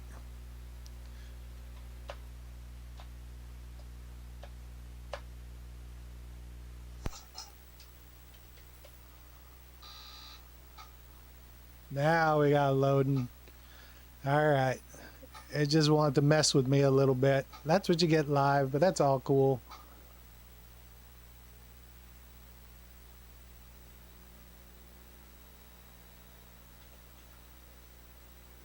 All right, I do not have a controller in here yet. Let me put this one back in.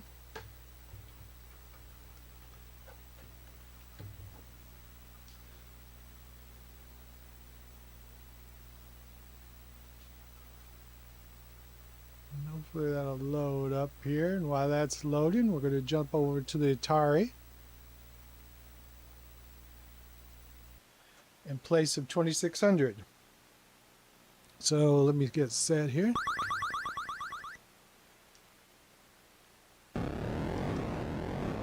Find myself. Uh-oh, none of my buttons are working. Let's map it to the other one.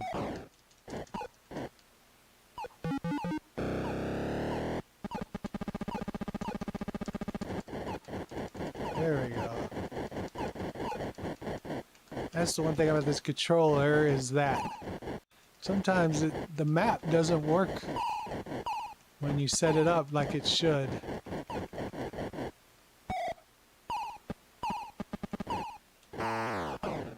Does anyone else have one of these controllers, this Gamepad 64? Oh, pterodactyl took me out. Let's get those eggs. Dang it.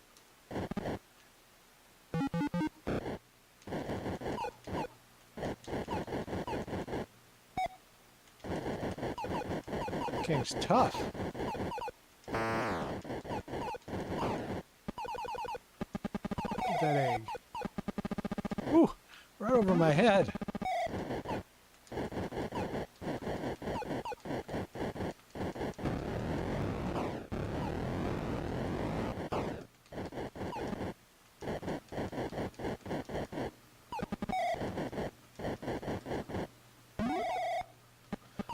I don't think that's loading.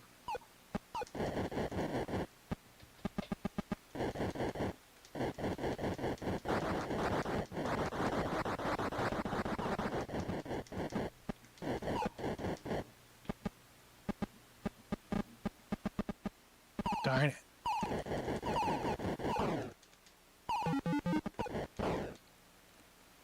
That game is over.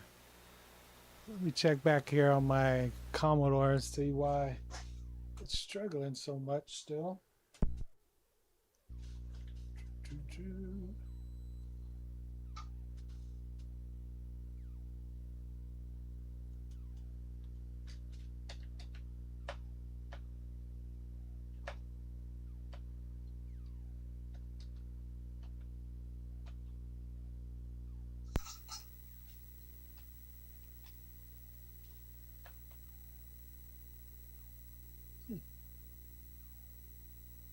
Not even doing a directory.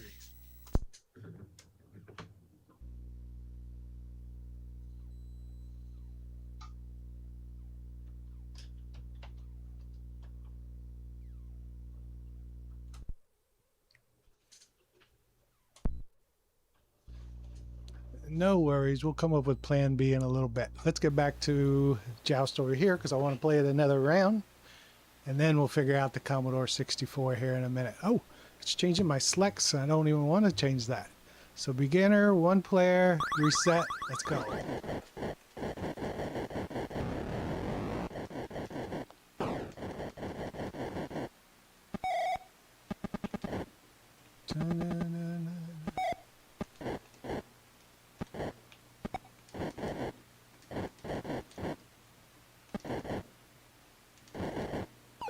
Get that egg.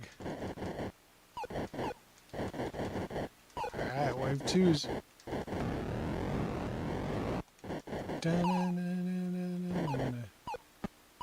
Now the Benny Hill song stuck in my head.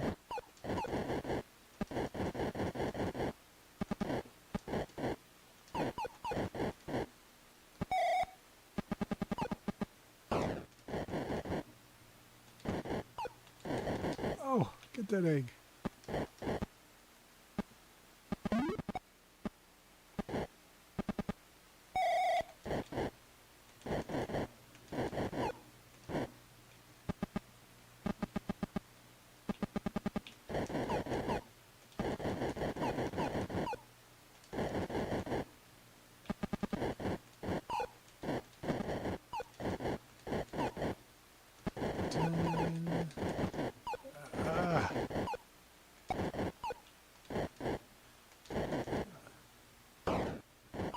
I thought I had him.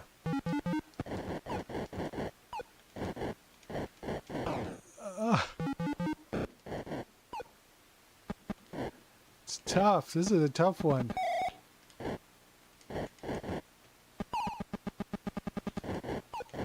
There we go. Finally got him. Come on. No survival points awarded. Wave 3. Sides are opening up. Is he gonna have the hand reaching up to grab you? That's the question.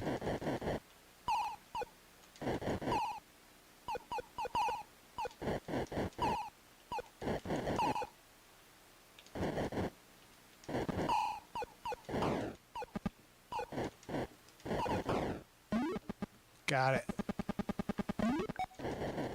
Fall in the fire. Wave 4.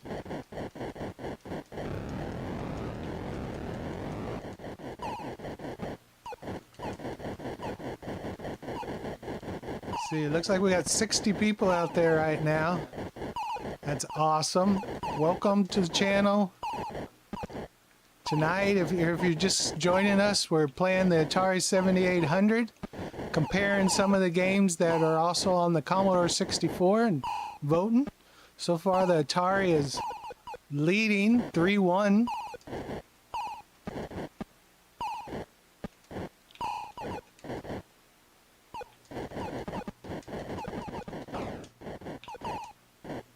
Darn it.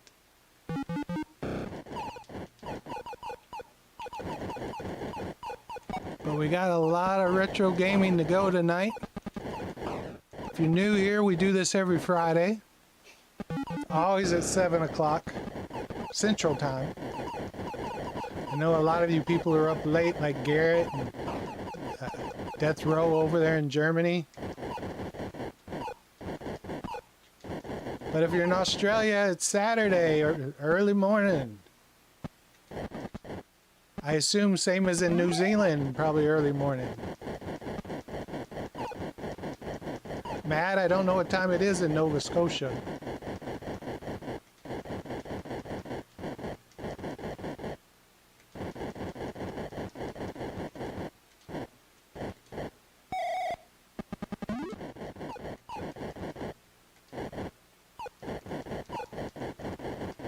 Get him! Good Lord!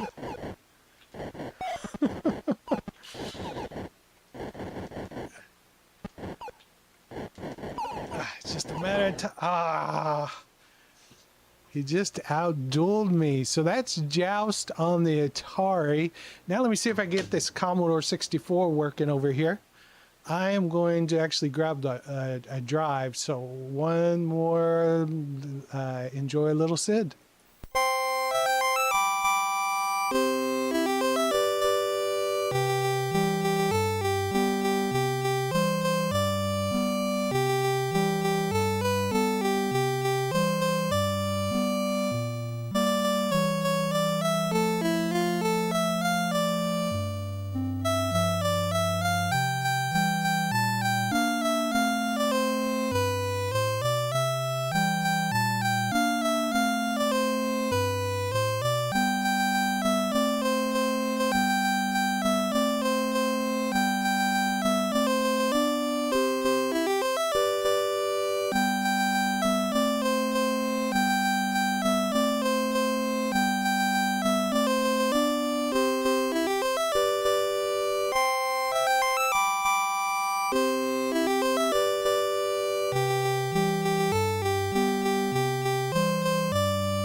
get to this Commodore here. I got my 1541 hooked up since all of a sudden the Ultimate 2 didn't want to work.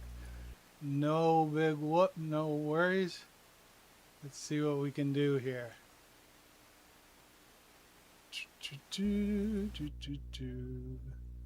Alright, got my fast load. Let me find where Joust is.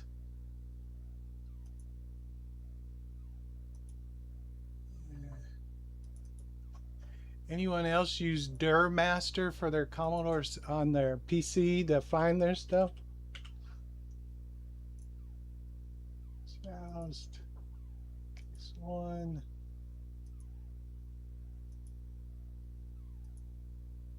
I think it's like one of my favorite tools.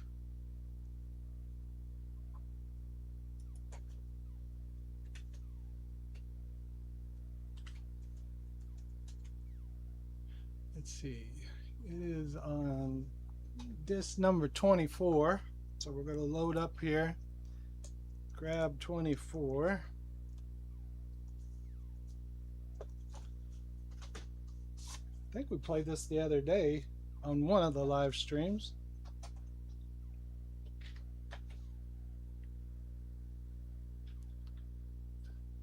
There it is.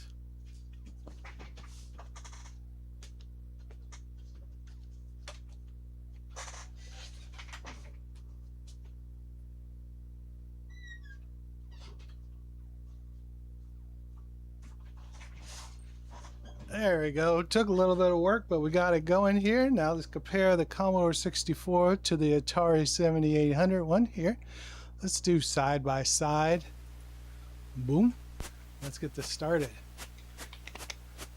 Probably port 2, huh?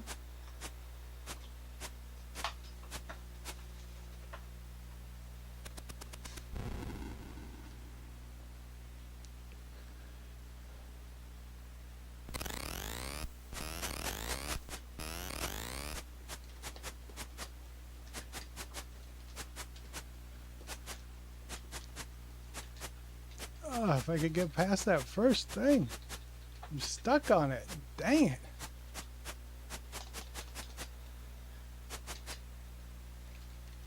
Get that egg. Oh, I missed them. They're coming back. No. The speed is definitely not as...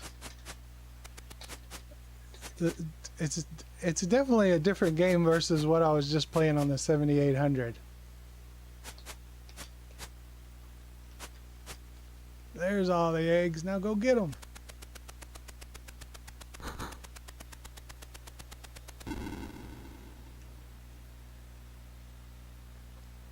The controls are actually better on the 7800. I feel like I'm struggling to move here on the Commodore.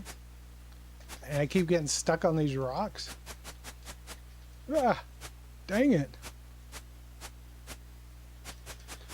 Now, don't get me wrong, this is the one I actually grew up playing because I had the Commodore. And if I wanted to play Joust, this was the closest clone because this ain't an official release.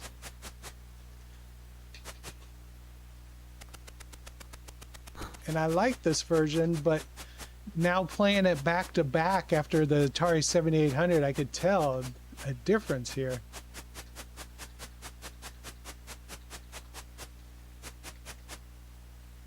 Commodore in the trash, great day.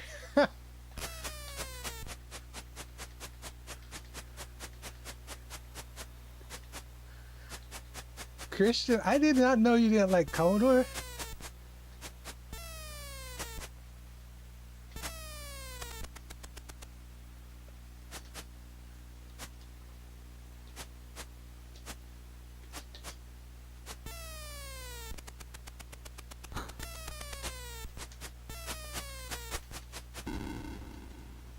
Yes, wave 3.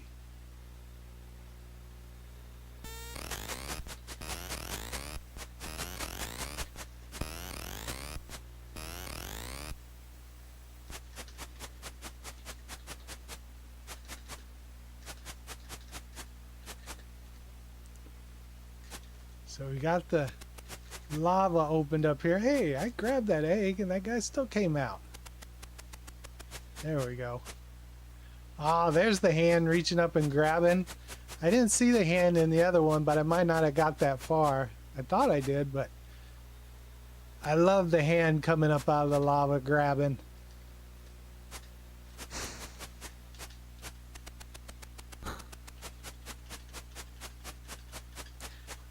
All this work I had to do to get to work on the Commodore 64. I'm going to take my time to play this one. I don't know why my Ultimate 2 sometimes gets really flaky and just stops working.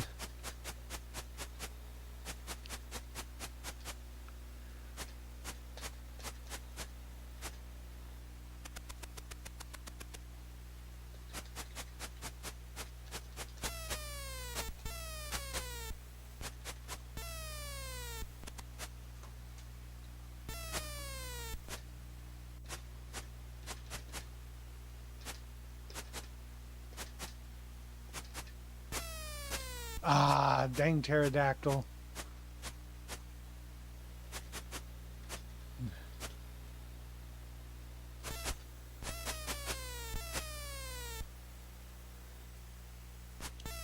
Got me again. Enter thy name, Lord. Is me. Doesn't save. I'm not going to waste my time to do it. But there we go, number one. So there we go. We got Joust side by side. And now we're going to open it up to some voting. First, I'm going to come back over here. Get y'all back on my screen so I can see the chat.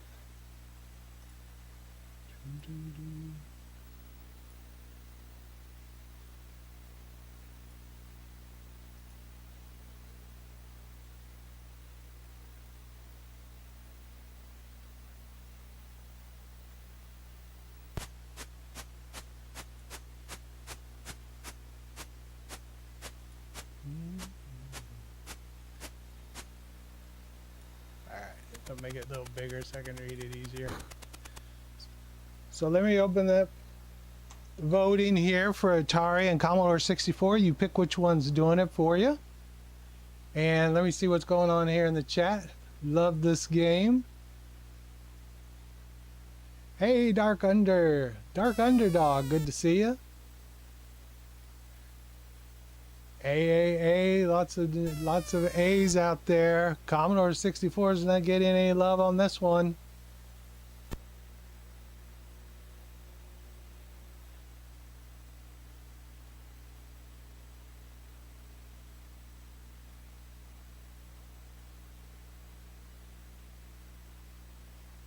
Wow, it's a blowout. It's a blowout. No votes for the Commodore 64 version. It's all for the Atari 7800, and I cannot disagree. It just feels more like the Joust. Feels you playing around. It's just a good version of it.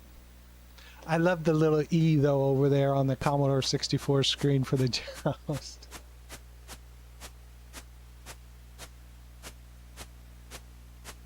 Hey, I like that. Like that. Yes.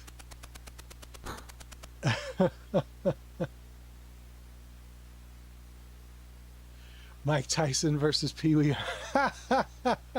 It wasn't much of a battle, but I thought, you know, we've got to do it. We got to put it up on the screen. And so that's Joust on the Atari 7800. Let's move on to the next one here that we're going to compare.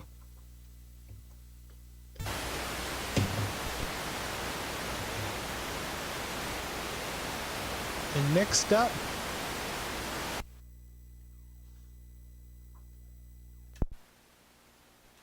we're going to play a little bit of Centipede. Let me go ahead and close the voting. 13-0. That was just a blowout.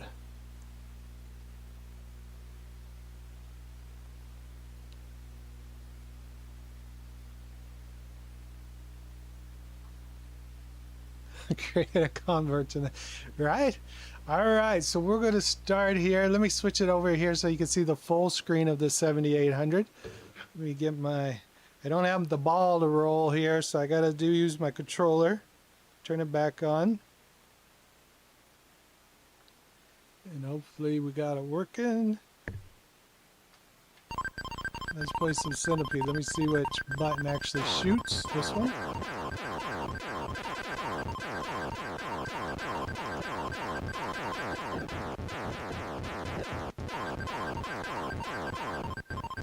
The spider, go away. Ah, it got me.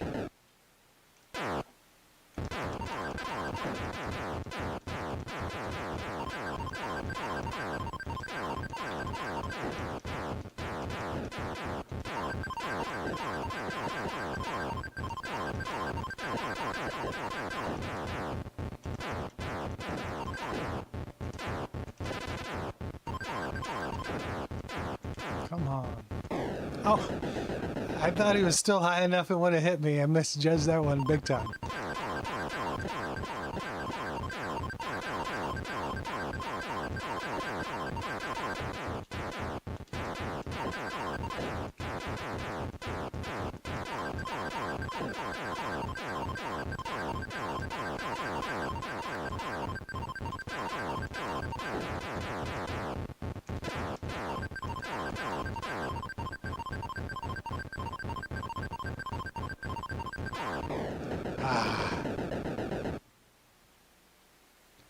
Whew, not a good round. Going to try this one again.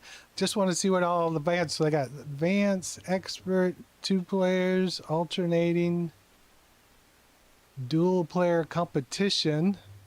I love they had all those different ones where they got to do team play where you could play together. That's awesome. Back to 1 player. Wow, lots of different levels they have on here. Bye, Tin Mancer, if you're leaving. Thanks for joining. Good to see you tonight. 2600 Centipede was really good. I think I have it, but I can't think. I'm not sure about that. I've got it on so many systems. I'm not sure if I have it on the 2600. Oh, come on. Not my strongest game.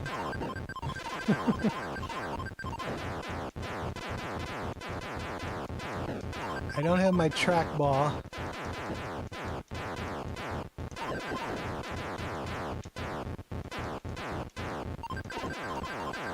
Come on, get one. There we go. Finally.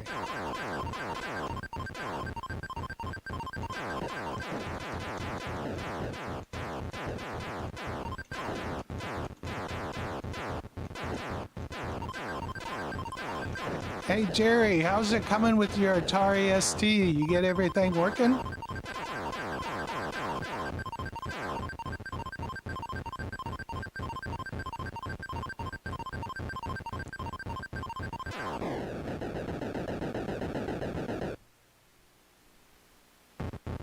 A little slow. I like it slow. I'm sure it's faster if I play a higher level, right? This is the beginner. If I play expert, I bet it makes it faster.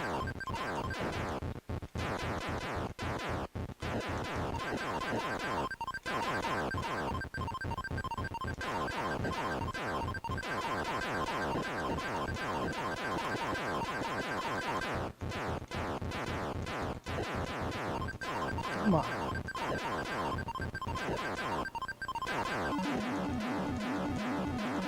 Shoot that thing. Whew. Good Lord, it came down fast. Ooh, down. There we go.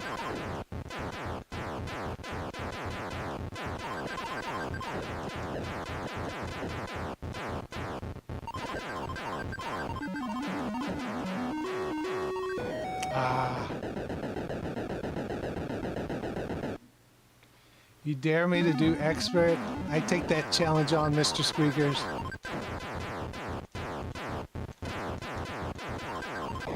Ah. You see how I do on novice, but I am going to expert. I'll show you.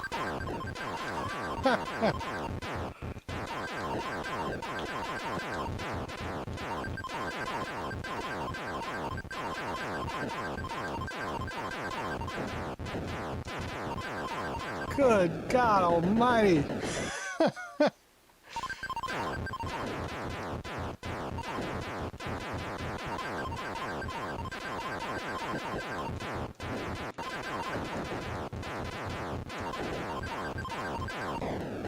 Ah.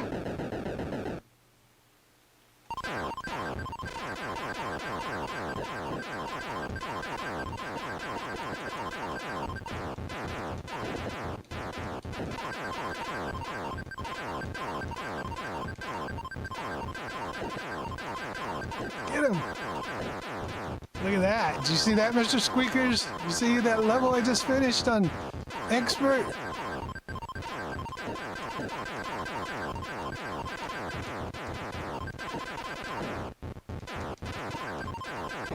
Ah. Good Lord. Woo. That was tough. That was tough, but I did it.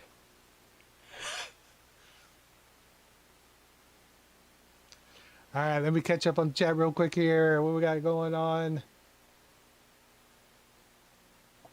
Not yet. Still looking for a working disk drive. Oh, okay.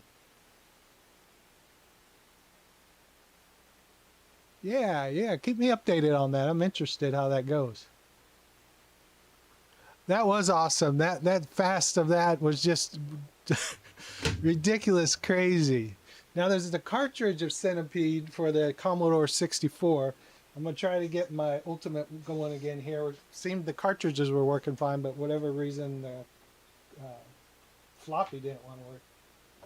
So let's plug it back in.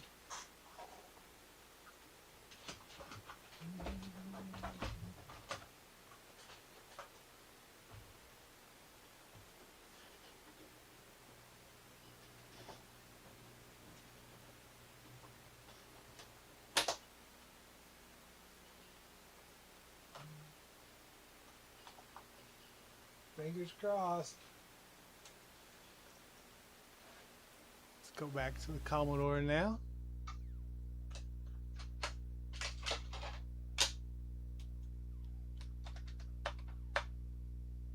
And let's go to the cartridges. Oh, went too high. And let's find us some Centipede to play.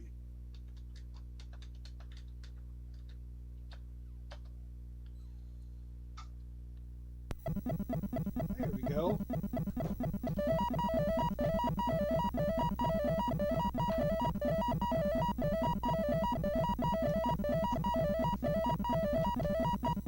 Press F3 for 2 players, F1 to play. I don't want 2 players. Oh, wrong port.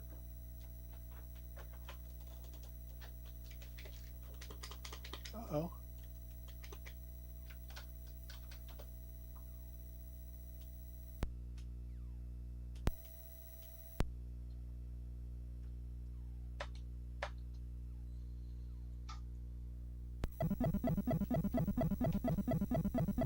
Oh, maybe it's my Commodore's acting right. Alright.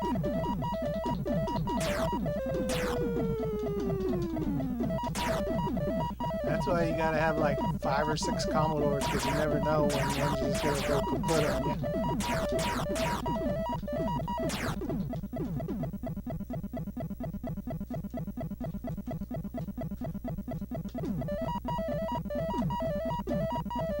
Oh Lord.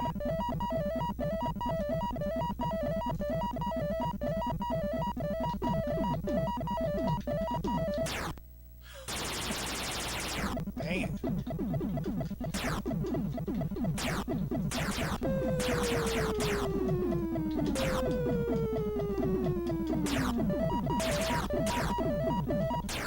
Ah, got me.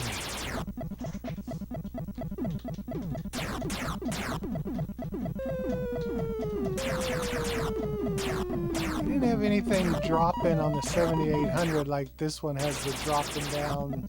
I don't know what that thing's supposed to be.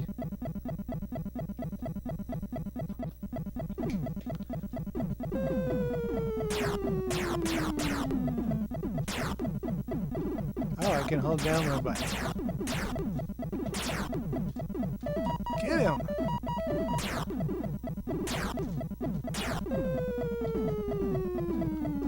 Am I not shooting that thing? Ah. What is that shrimp falling from the sky? Is that supposed to be some kind of bug? That thing. What is that thing? It's always one that I just miss. And then I'm battling here. Get that dang one. Oh.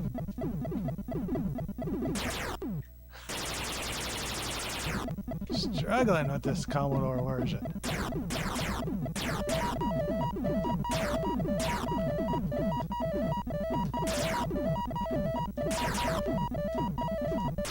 Whew. I don't know if there's an expert version of it in here. Let's see here. No, it's just play. There's no different levels that I see. Ooh.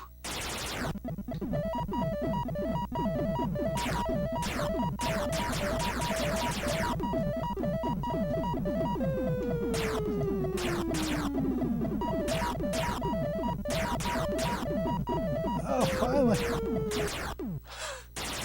Thanks, spider.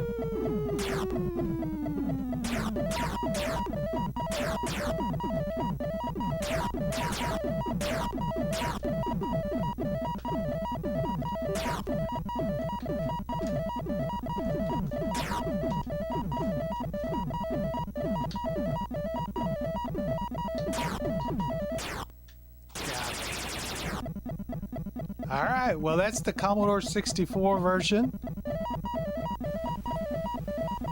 versus the Atari version. We're going to go ahead. I'll open up the vote. Let me see what people are saying over here. Control Shift. Vote is now open. Vote C for Commodore, A for Atari.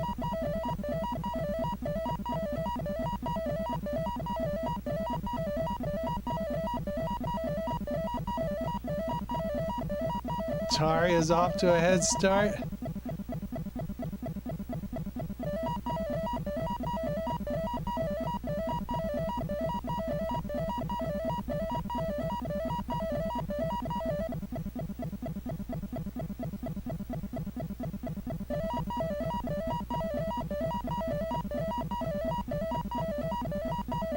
Ten to 1. Who gave it? Red Knight. Red Knight's sticking to it. Ninko Music said B. What does B stand for, Ninko Music?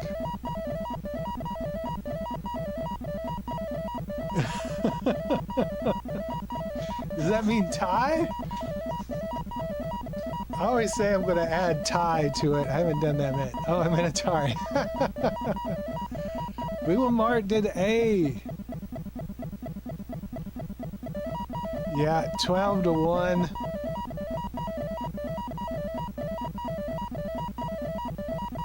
Well, we are way past the top of the hour, but top fans, let's see what's going on here. Red Knight's still at the top, Tin Mancer's 2, Dorlaxian's 3, Garrett's 4, Mr. Squeaker's 5, ECD he is at 6, CS Pigs at 7, Christian Cataholic at 8, Oswaldo 9, and Game Time with Uncle Jer's at 10.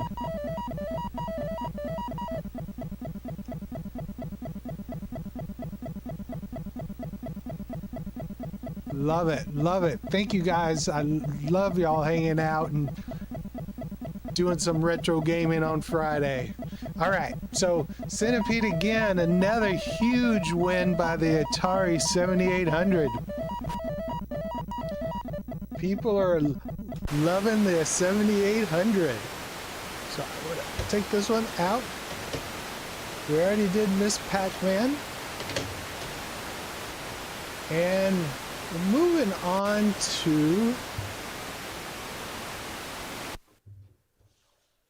Let me close the vote in here. To Galaga. I don't think there was an official release. Oh, I didn't close it. I don't think there was an official release on the Commodore 64 for Galaga. Let me go full screen here. And make sure I got this turned on and mapped right. Let's see if I can get this started.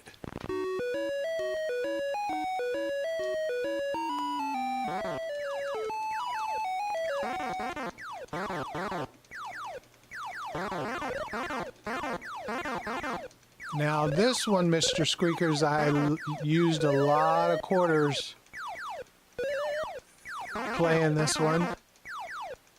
Never really got very good.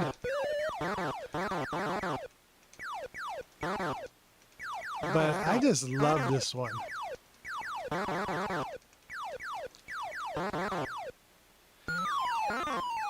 I do know Commodore did do a release like in 2022 or something like that. Someone made a Galaga finally, and that was really pretty good, if I remember right.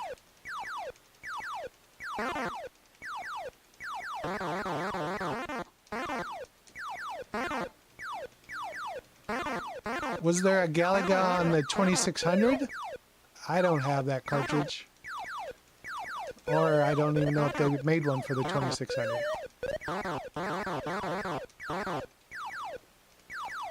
But it seems like a game that 2600 could handle.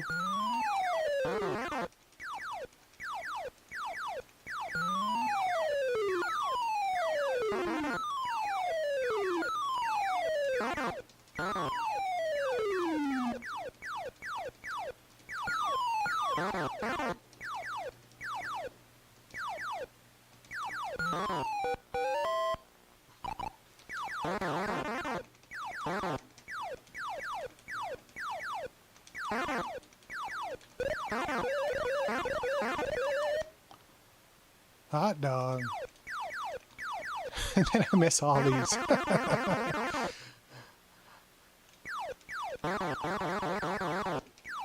Ah.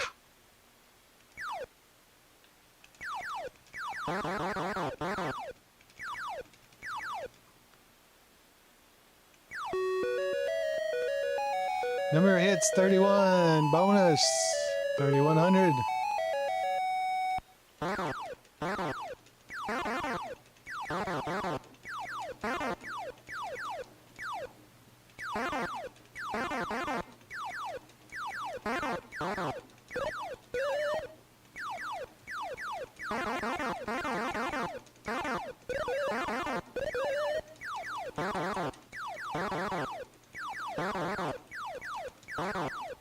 What do y'all think of this version?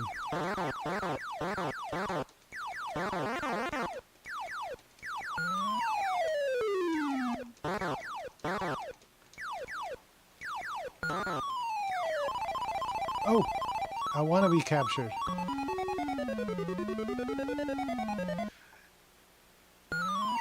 Did y'all do like that? Want to be captured? Like I just did? Or did you always avoid it? I really want it. No.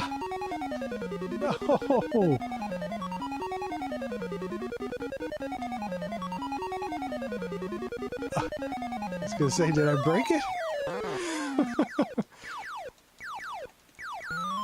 Isn't there a shield in this? Am I supposed to have a shield of some sort?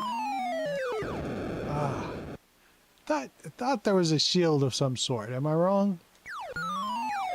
None of my buttons is giving me one. This one little jackrabbit here taking me out.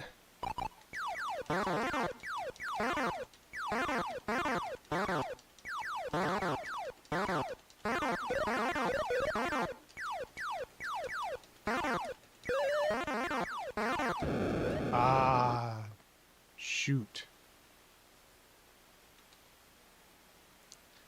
So that one's pretty good. What are you guys thinking about this one? Yeah, you have to get the dual ships. I tried hidden track and I failed. Yeah, this is one of my favorite on this 7800. It's like chips without salt. Right? I wanted it so bad that I end up sacrificing one to get the other. It is very good. It is very good. I like it. Oh, Christian's saying meh.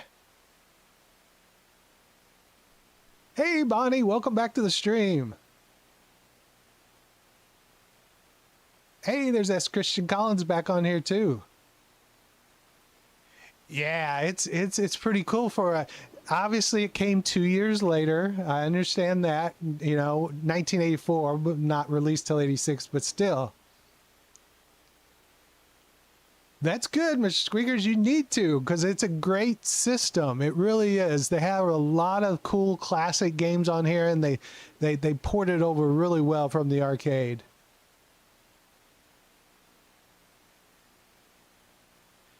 Hey, Bonnie, we're all classics.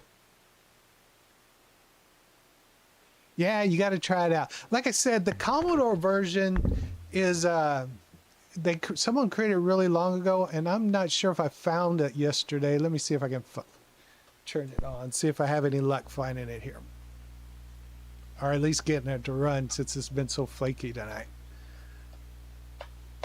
Dun, dun, dun. Did I find it? Donkey Kong. Nope. Nope. Nope. Not in there. Let me see if I have it, if there's any in cartridges.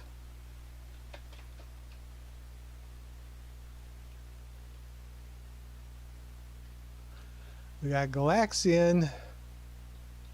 No Galaga's popping up there. Let's see here.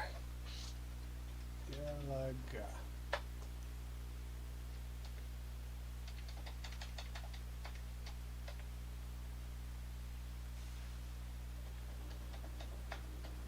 Version 1.6. See, yeah, 2022 this Galaga someone made. Let's see if I can get it to load. If not, I'm not going to fight it too much.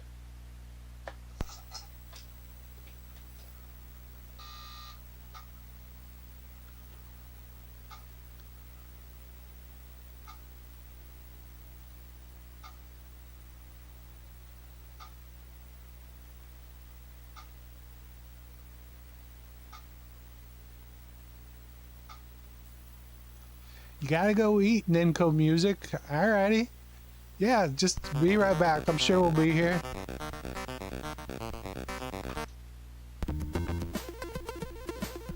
Let's put it on full screen. What do you say?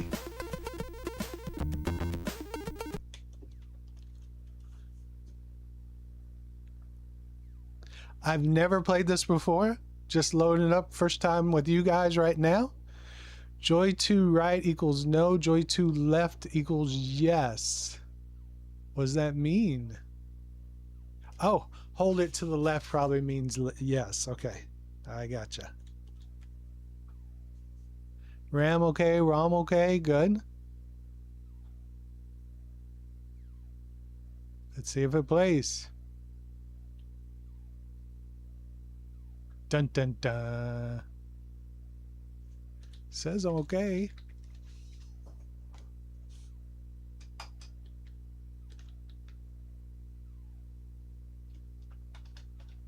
All right, I'll be patient. Maybe it's doing something in the background.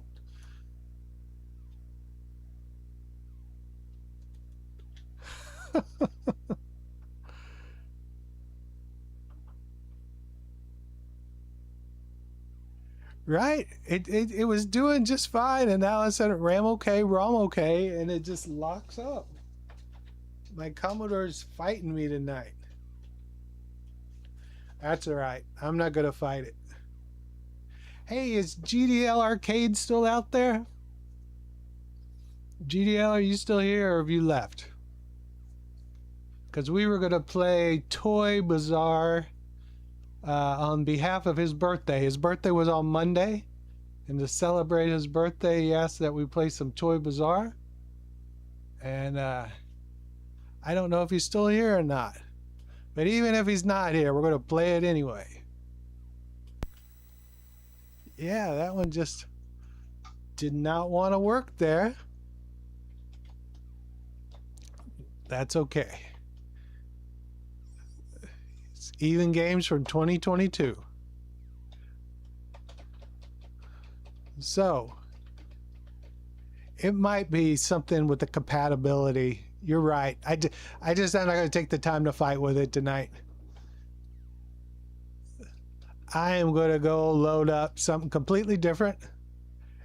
And just because I promised to do it, even though I don't think he's here, maybe you could watch a replay and know that I did kept my promise and played some Toy Bazaar on the Commodore 64.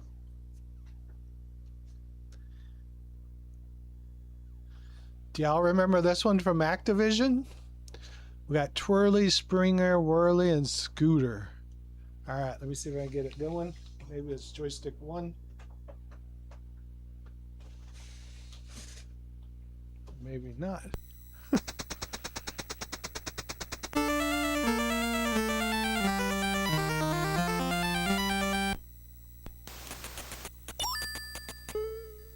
Hey, GDL, you are out there. Happy birthday, buddy. I just wanted to keep my promise.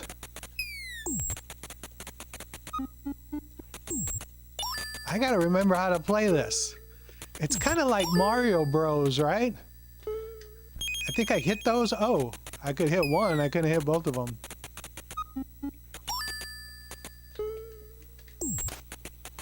I don't think I could kill the big guy. Oh, I gotta touch the balloons, right?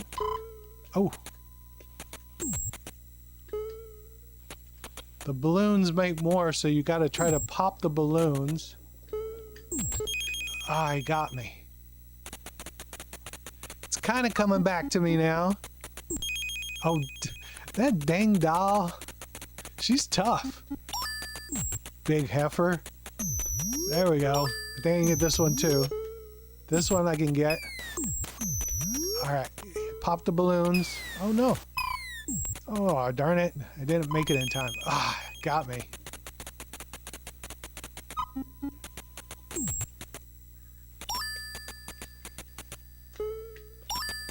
So when I jump over them, then I'm allowed to touch them and get rid of them. Yeah, okay.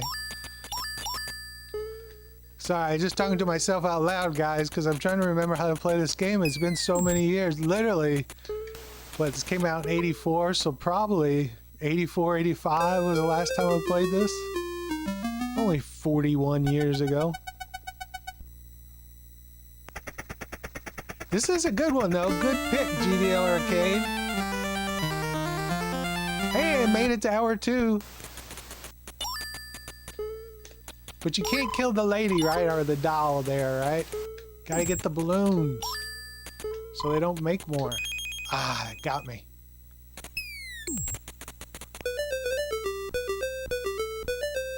Hey, that was a pretty good run for the first one. But I gotta go another round. There's no way I'm not going another round.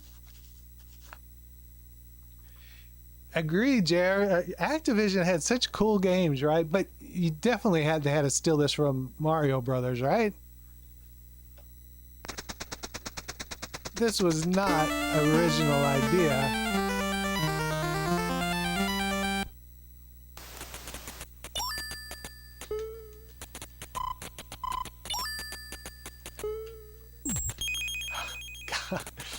Ah, I hate her.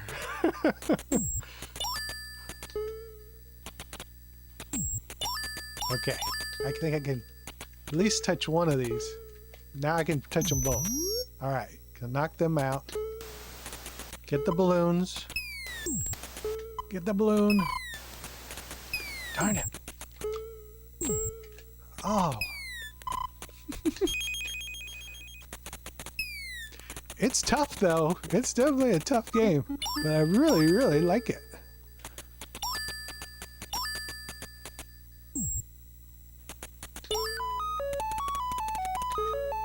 Oh, what's coffee break do? Makes them stop? Or makes her stop? Ah. Dang it. It's... trying to get it. So tough. I want to get in a good spot where I can actually jump over them. There we go. Alright, did I get the next round yet? Yes.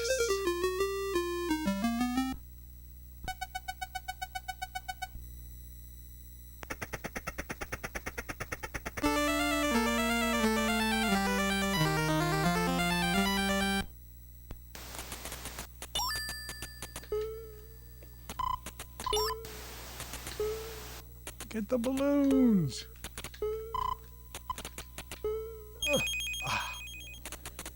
Whew. How many people out there remember this game?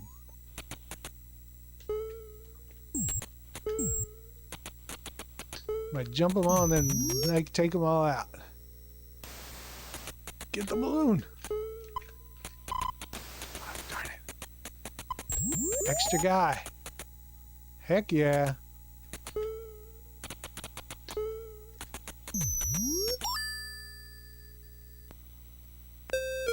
Alright, got past it an hour or two. I need some agua.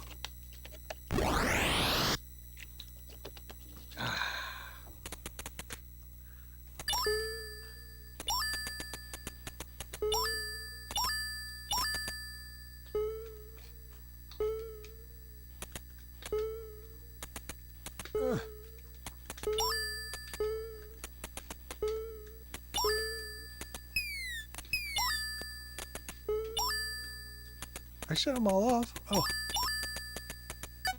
Yes.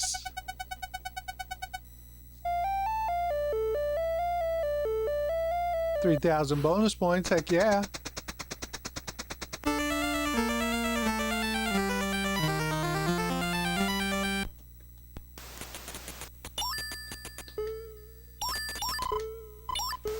Oh.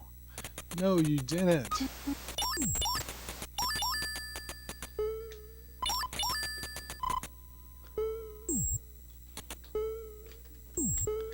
Oh, dang it. Come on.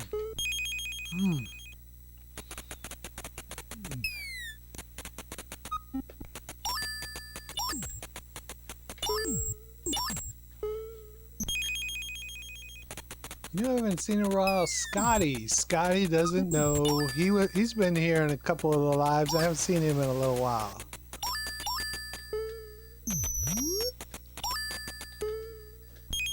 Shoot.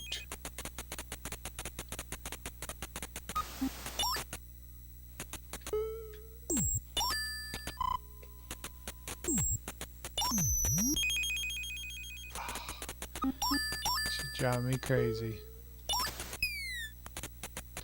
Oh no. How bizarre, how bizarre. There you go, GDL Arcade, happy birthday, and a little toy bazaar for everybody. Awesome stuff, awesome stuff. Hey, there's Local H. I was wondering where you were tonight, buddy. Don't worry, Be Happy's on here. I haven't seen but call out to you either. Good to see you. Always good to see the regulars. Love it. And the new people. All right. So we're not going to vote on Galaga or Toy Bazaar because neither one of those, nothing to compare to, but just loved it and had to play that game. All right. What time is it? We got time for another one? Sure we do. Oh, I wanted to show you guys something. Let me go back to full Tom. I got some pickups that I picked up this week. I want to show you what I got. So I've got Pool of Radiance for the Commodore 64, the gold box. I guess I need to be over here. The gold box. And it has all the stuff inside of it. The only thing it did not have inside of it is the wheel. So it has all the manuals, everything, just doesn't have the wheel. But I got it for 20 bucks. And I thought 20 bucks, I could probably find the wheel somewhere, but 100% worth it, right? And I had this as a kid, and it's one of the few things I sold of my Commodore 64 at a garage sale of all things.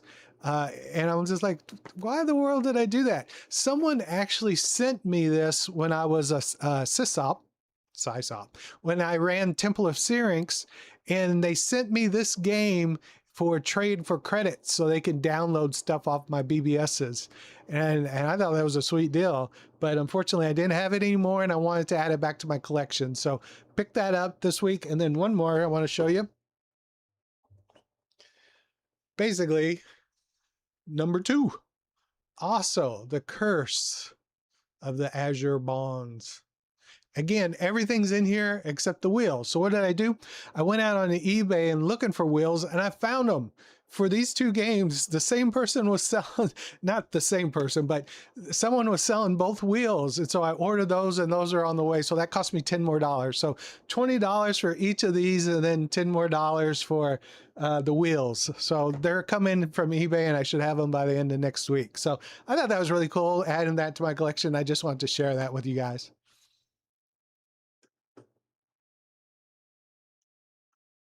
Yeah, I thought they were a great price too, and I knew they were missing the wheel.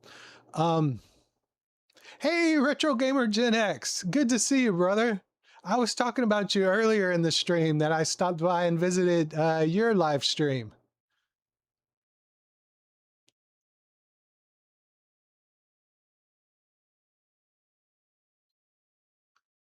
Miko, yeah, I thought it was a sweet deal. So 20 bucks each, for these, and then like I said, $10 for the wheels coming, but everything's in here. All the floppies. I haven't tested them yet. That's the one thing I still need to do, but I'm assuming they're going to work. Most floppies still do work.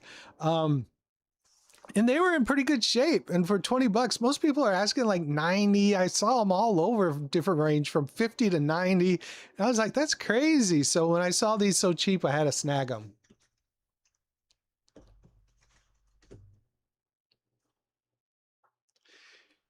Hey, you're welcome, GD Arcade. I appreciate you stopping in. Go enjoy your company.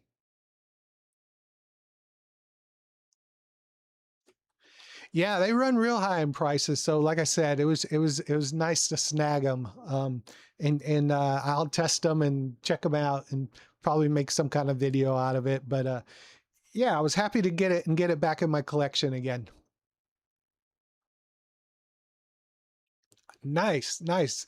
I You have it for the Amiga. I only have one original game on Amiga, but I have my uh why is the thing always slip my mind? My GoTech drive always hooked up, so I never have the drive to load up other, software anyway. I do it all through the GoTech on my Amiga.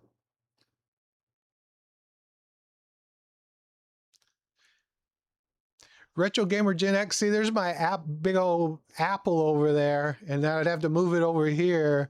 I think I'm going to one of these Fridays. I'll move that big old rock and load it up, and try to play some of those the Apple games.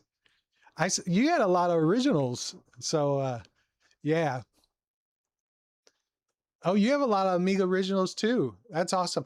I got Amiga late. I always wanted it growing up as a kid, but I couldn't afford it. So I didn't get Amiga probably until the last 4 or 5 years when I finally got my Amiga 500. JRJ, yeah, Pool of Radiance was one of my favorites too. And so that's why I needed to get it back in my collection.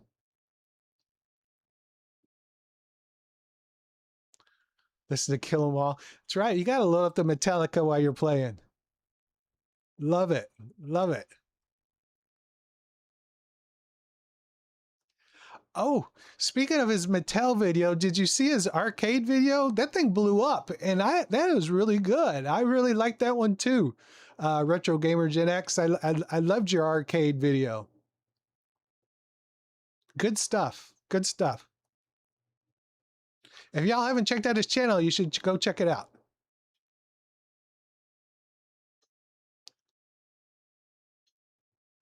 See, you got your Amiga 500 when your uncle's upgraded. Oh, how nice is that?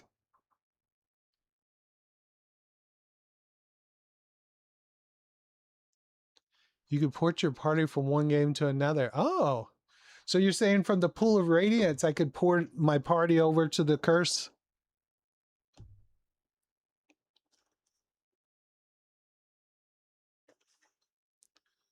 Ah, Local H, that's a bummer. Boxes and boxes of discs. You have quite a bit. If you could see underneath my messy, I got stacks and stacks of floppies myself.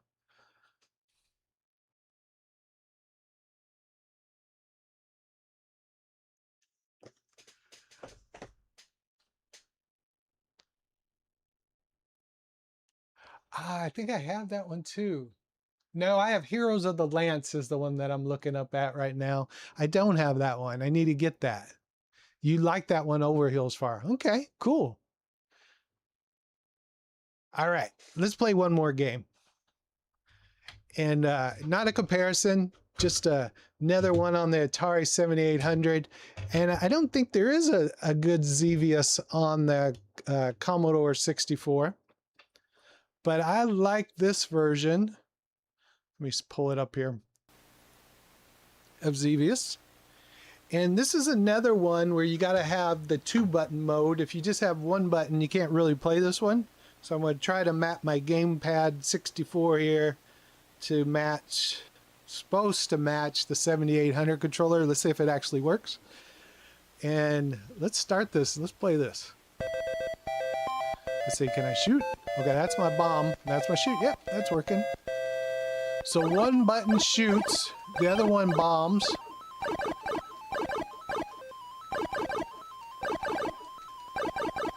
So here's the bomb. Whew.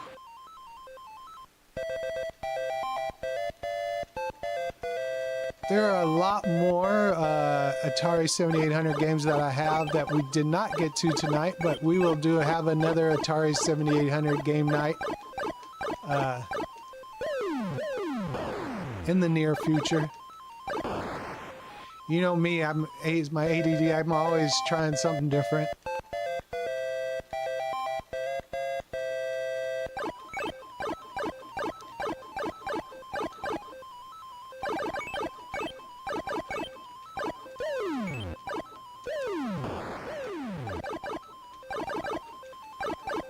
Come on.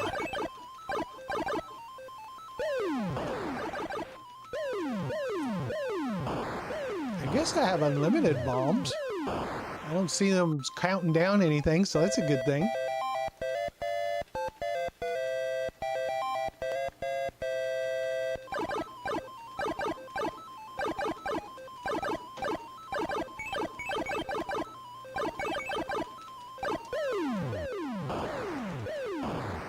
Whew. Mercy.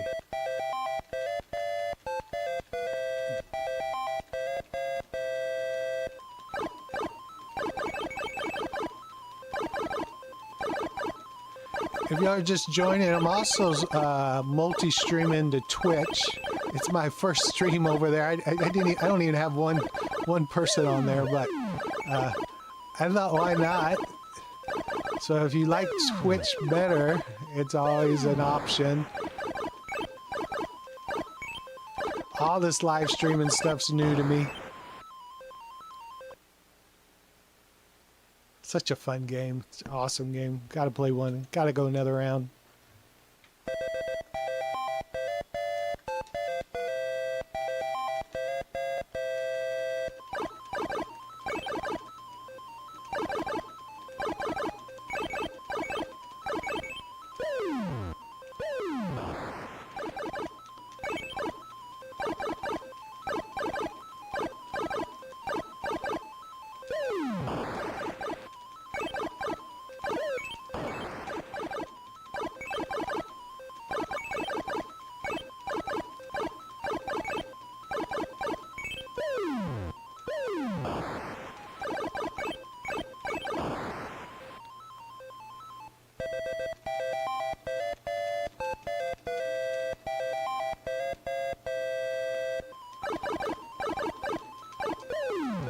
Well, at least I got finally to this part.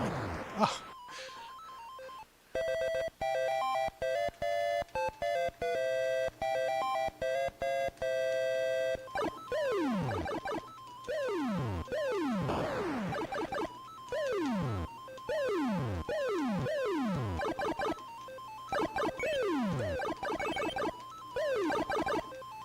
Just loving the Atari 7800, and so glad that I could feature it, you know, and actually take time to play it, have a reason to play it, share it with you guys.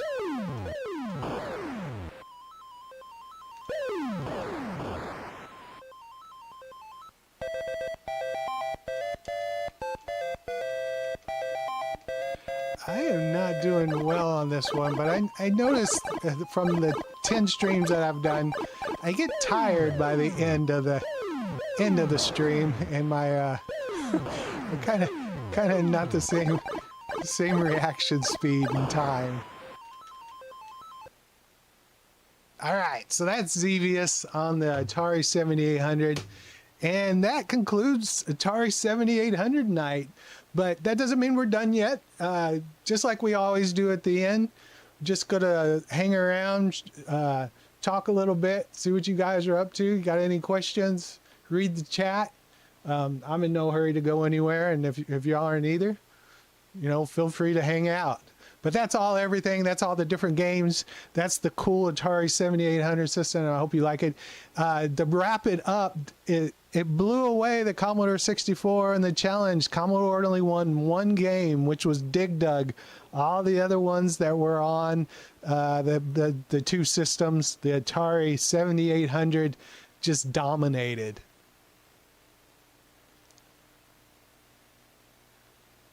Hey, Extent of the Jam, how you doing?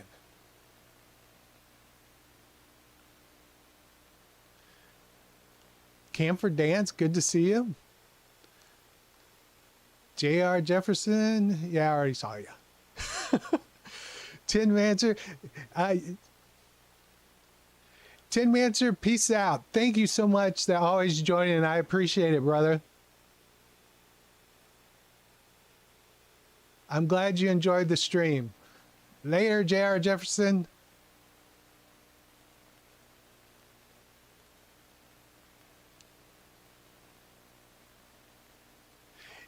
Such a nice, yeah, the 7800 has a nice polish, but they made these games, they were ready to go in 84.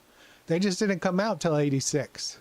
Oh, you were telling bye to him. I gotcha. Okay. Not trying to rush anyone off.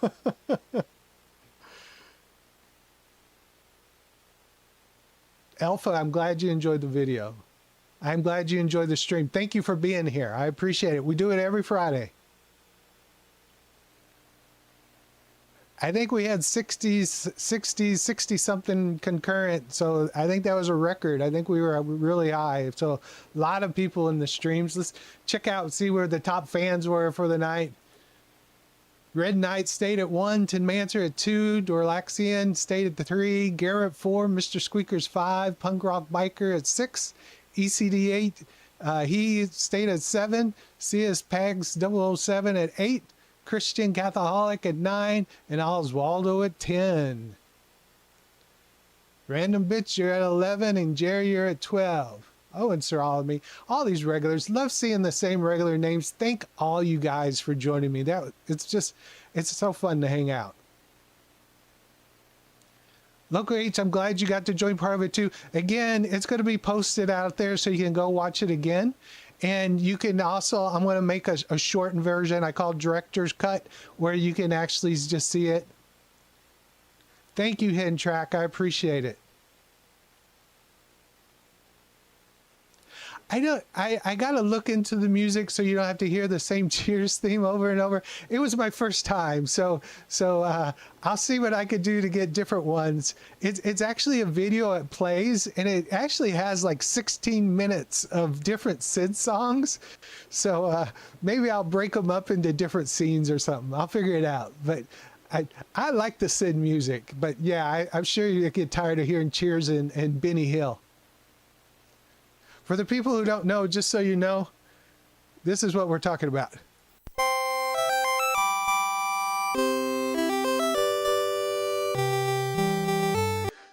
So I made me a quick break screen playing Sid music, but you know, when I do gotta take it, it might get a little bit old, and I realized that after using it for the first time. Oh, you're going to hear more in track. Like I said, I'll break them out. So when I do it, it'll be like a different song each time. I just got to figure out how I want to lay that out.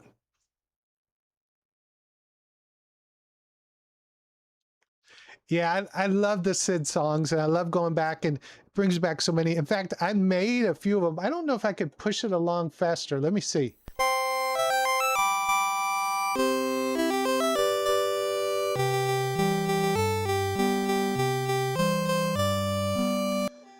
Nah, there's no way for me to push it. So anyway, I'm gonna have to make something so I can control that a little bit better instead of making you guys hear cheers all the time.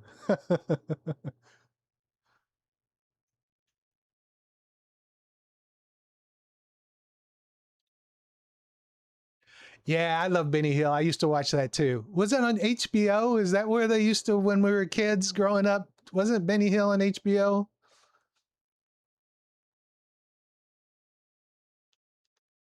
Yeah, Sid Player is great.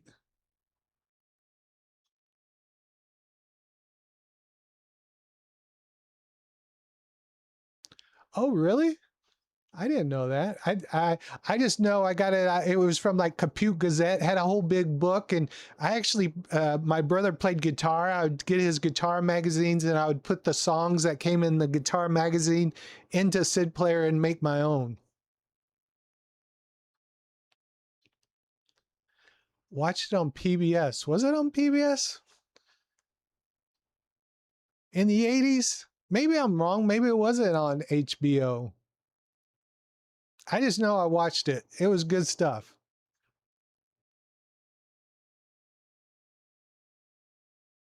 It was always late night. Like I said, it always felt like you were watching something a little dirty when you watched it.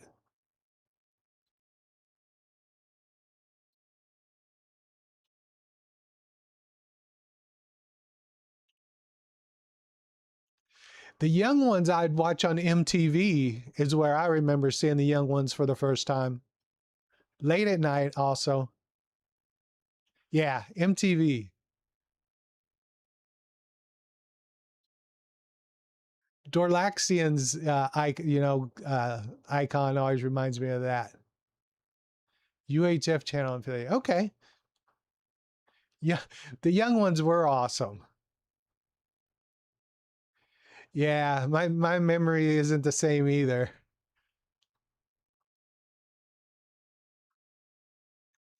Yeah, and once we got cable, it was all different. It was a different world.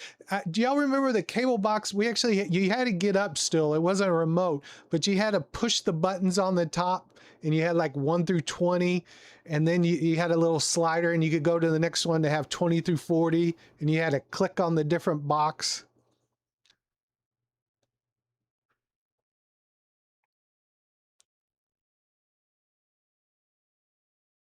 Hey, Nick Gamer, how you doing?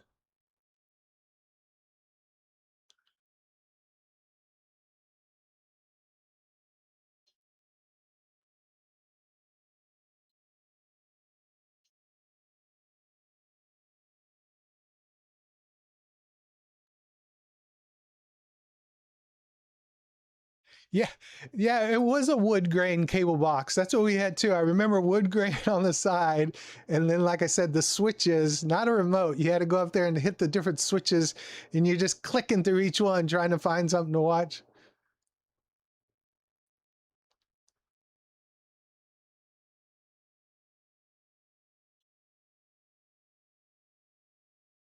Yep, three bands of I don't know how many buttons, 15, 20, something like that. Faulty Towers, was that the one where they're in the like a retail store? The old Gerald box. I don't know what the official name was of it as a kid. I just called it the cable box. Oh, a hotel. Faulty Towers was a hotel. That's right. That's right. But isn't there one where they're in in a store of some sort, some English comedy?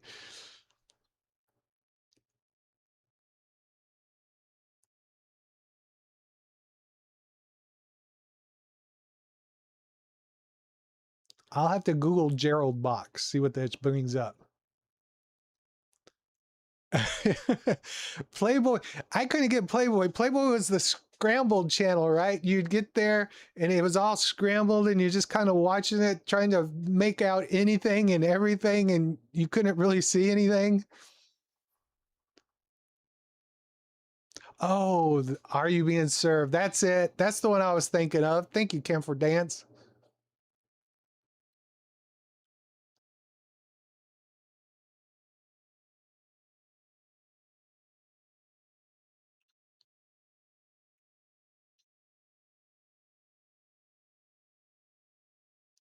Yeah, I watched a lot of squiggly lines when I was a kid.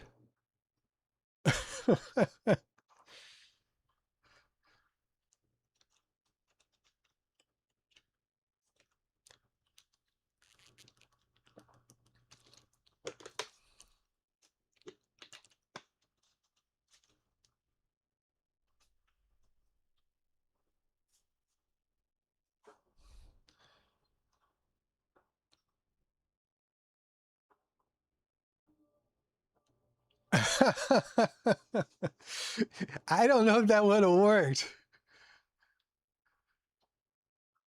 Oh yeah, was it? It was over regular airwaves, right? But it was just scrambled out. It's hard to remember exactly. Descrambled just enough, right? Yeah,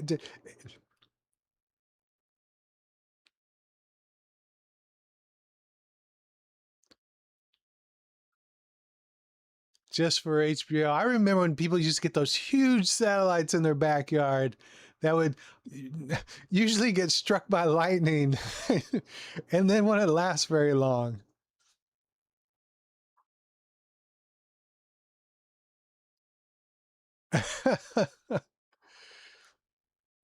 I never figured out a way to descramble it.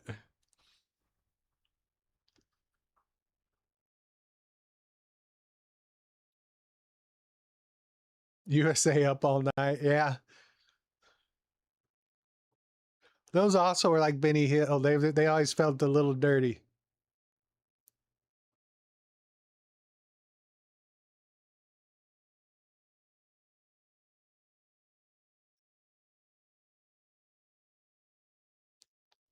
Yeah, and then you would get that this sound at the end when it stopped playing.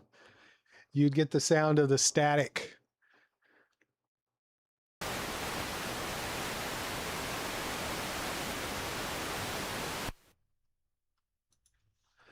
That's when you knew it was time to go to bed because everything signed off American flag and you had static and you just go to sleep.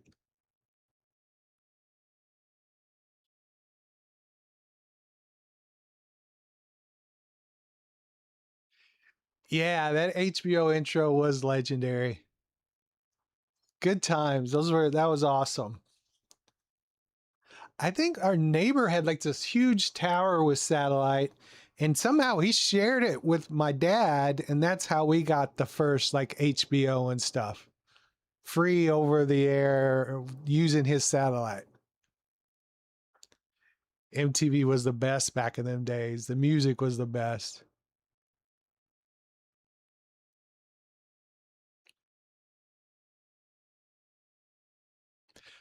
Yeah, I remember seeing Superman on HBO.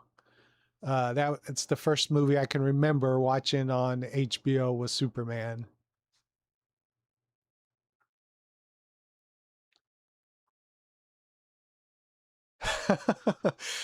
Cable showed Poltergeist a lot. We saw that movie a lot as a kid.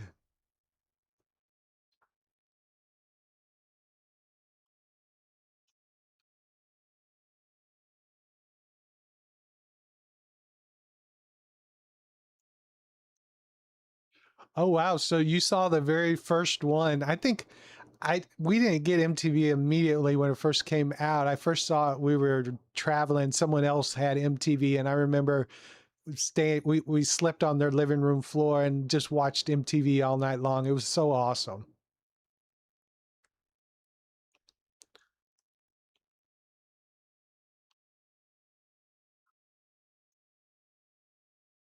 I heard that. I heard that Michael Nesmith had a part of that videos.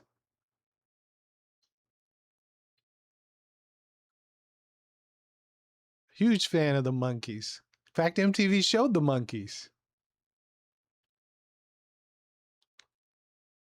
I think that's when I started watching all the monkeys because they would play it one right after another. Hey, good night, Random Blitz. Good to see you, buddy.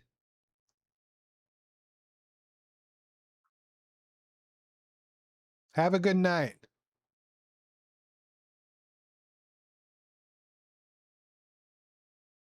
Anti-MTV. Oh no.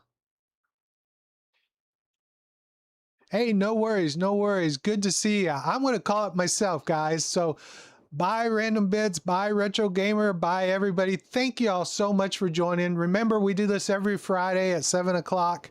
It's always a blast, and I appreciate it. And thank y'all. I think the next one, I'm not sure, but I'm thinking I'm leaning towards the Data Soft night, and we'll probably do a Bruce Lee poster getaway or giveaway. So watch for that. Thank you, Punk Rock Biker. Glad that you made it. Good to see you this week. Good night, Jerry. Good night, everybody.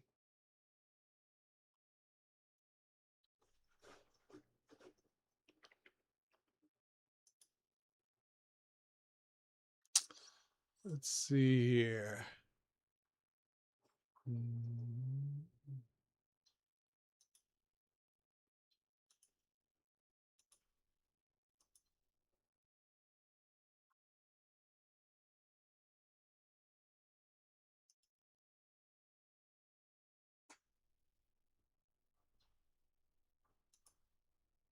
Mm.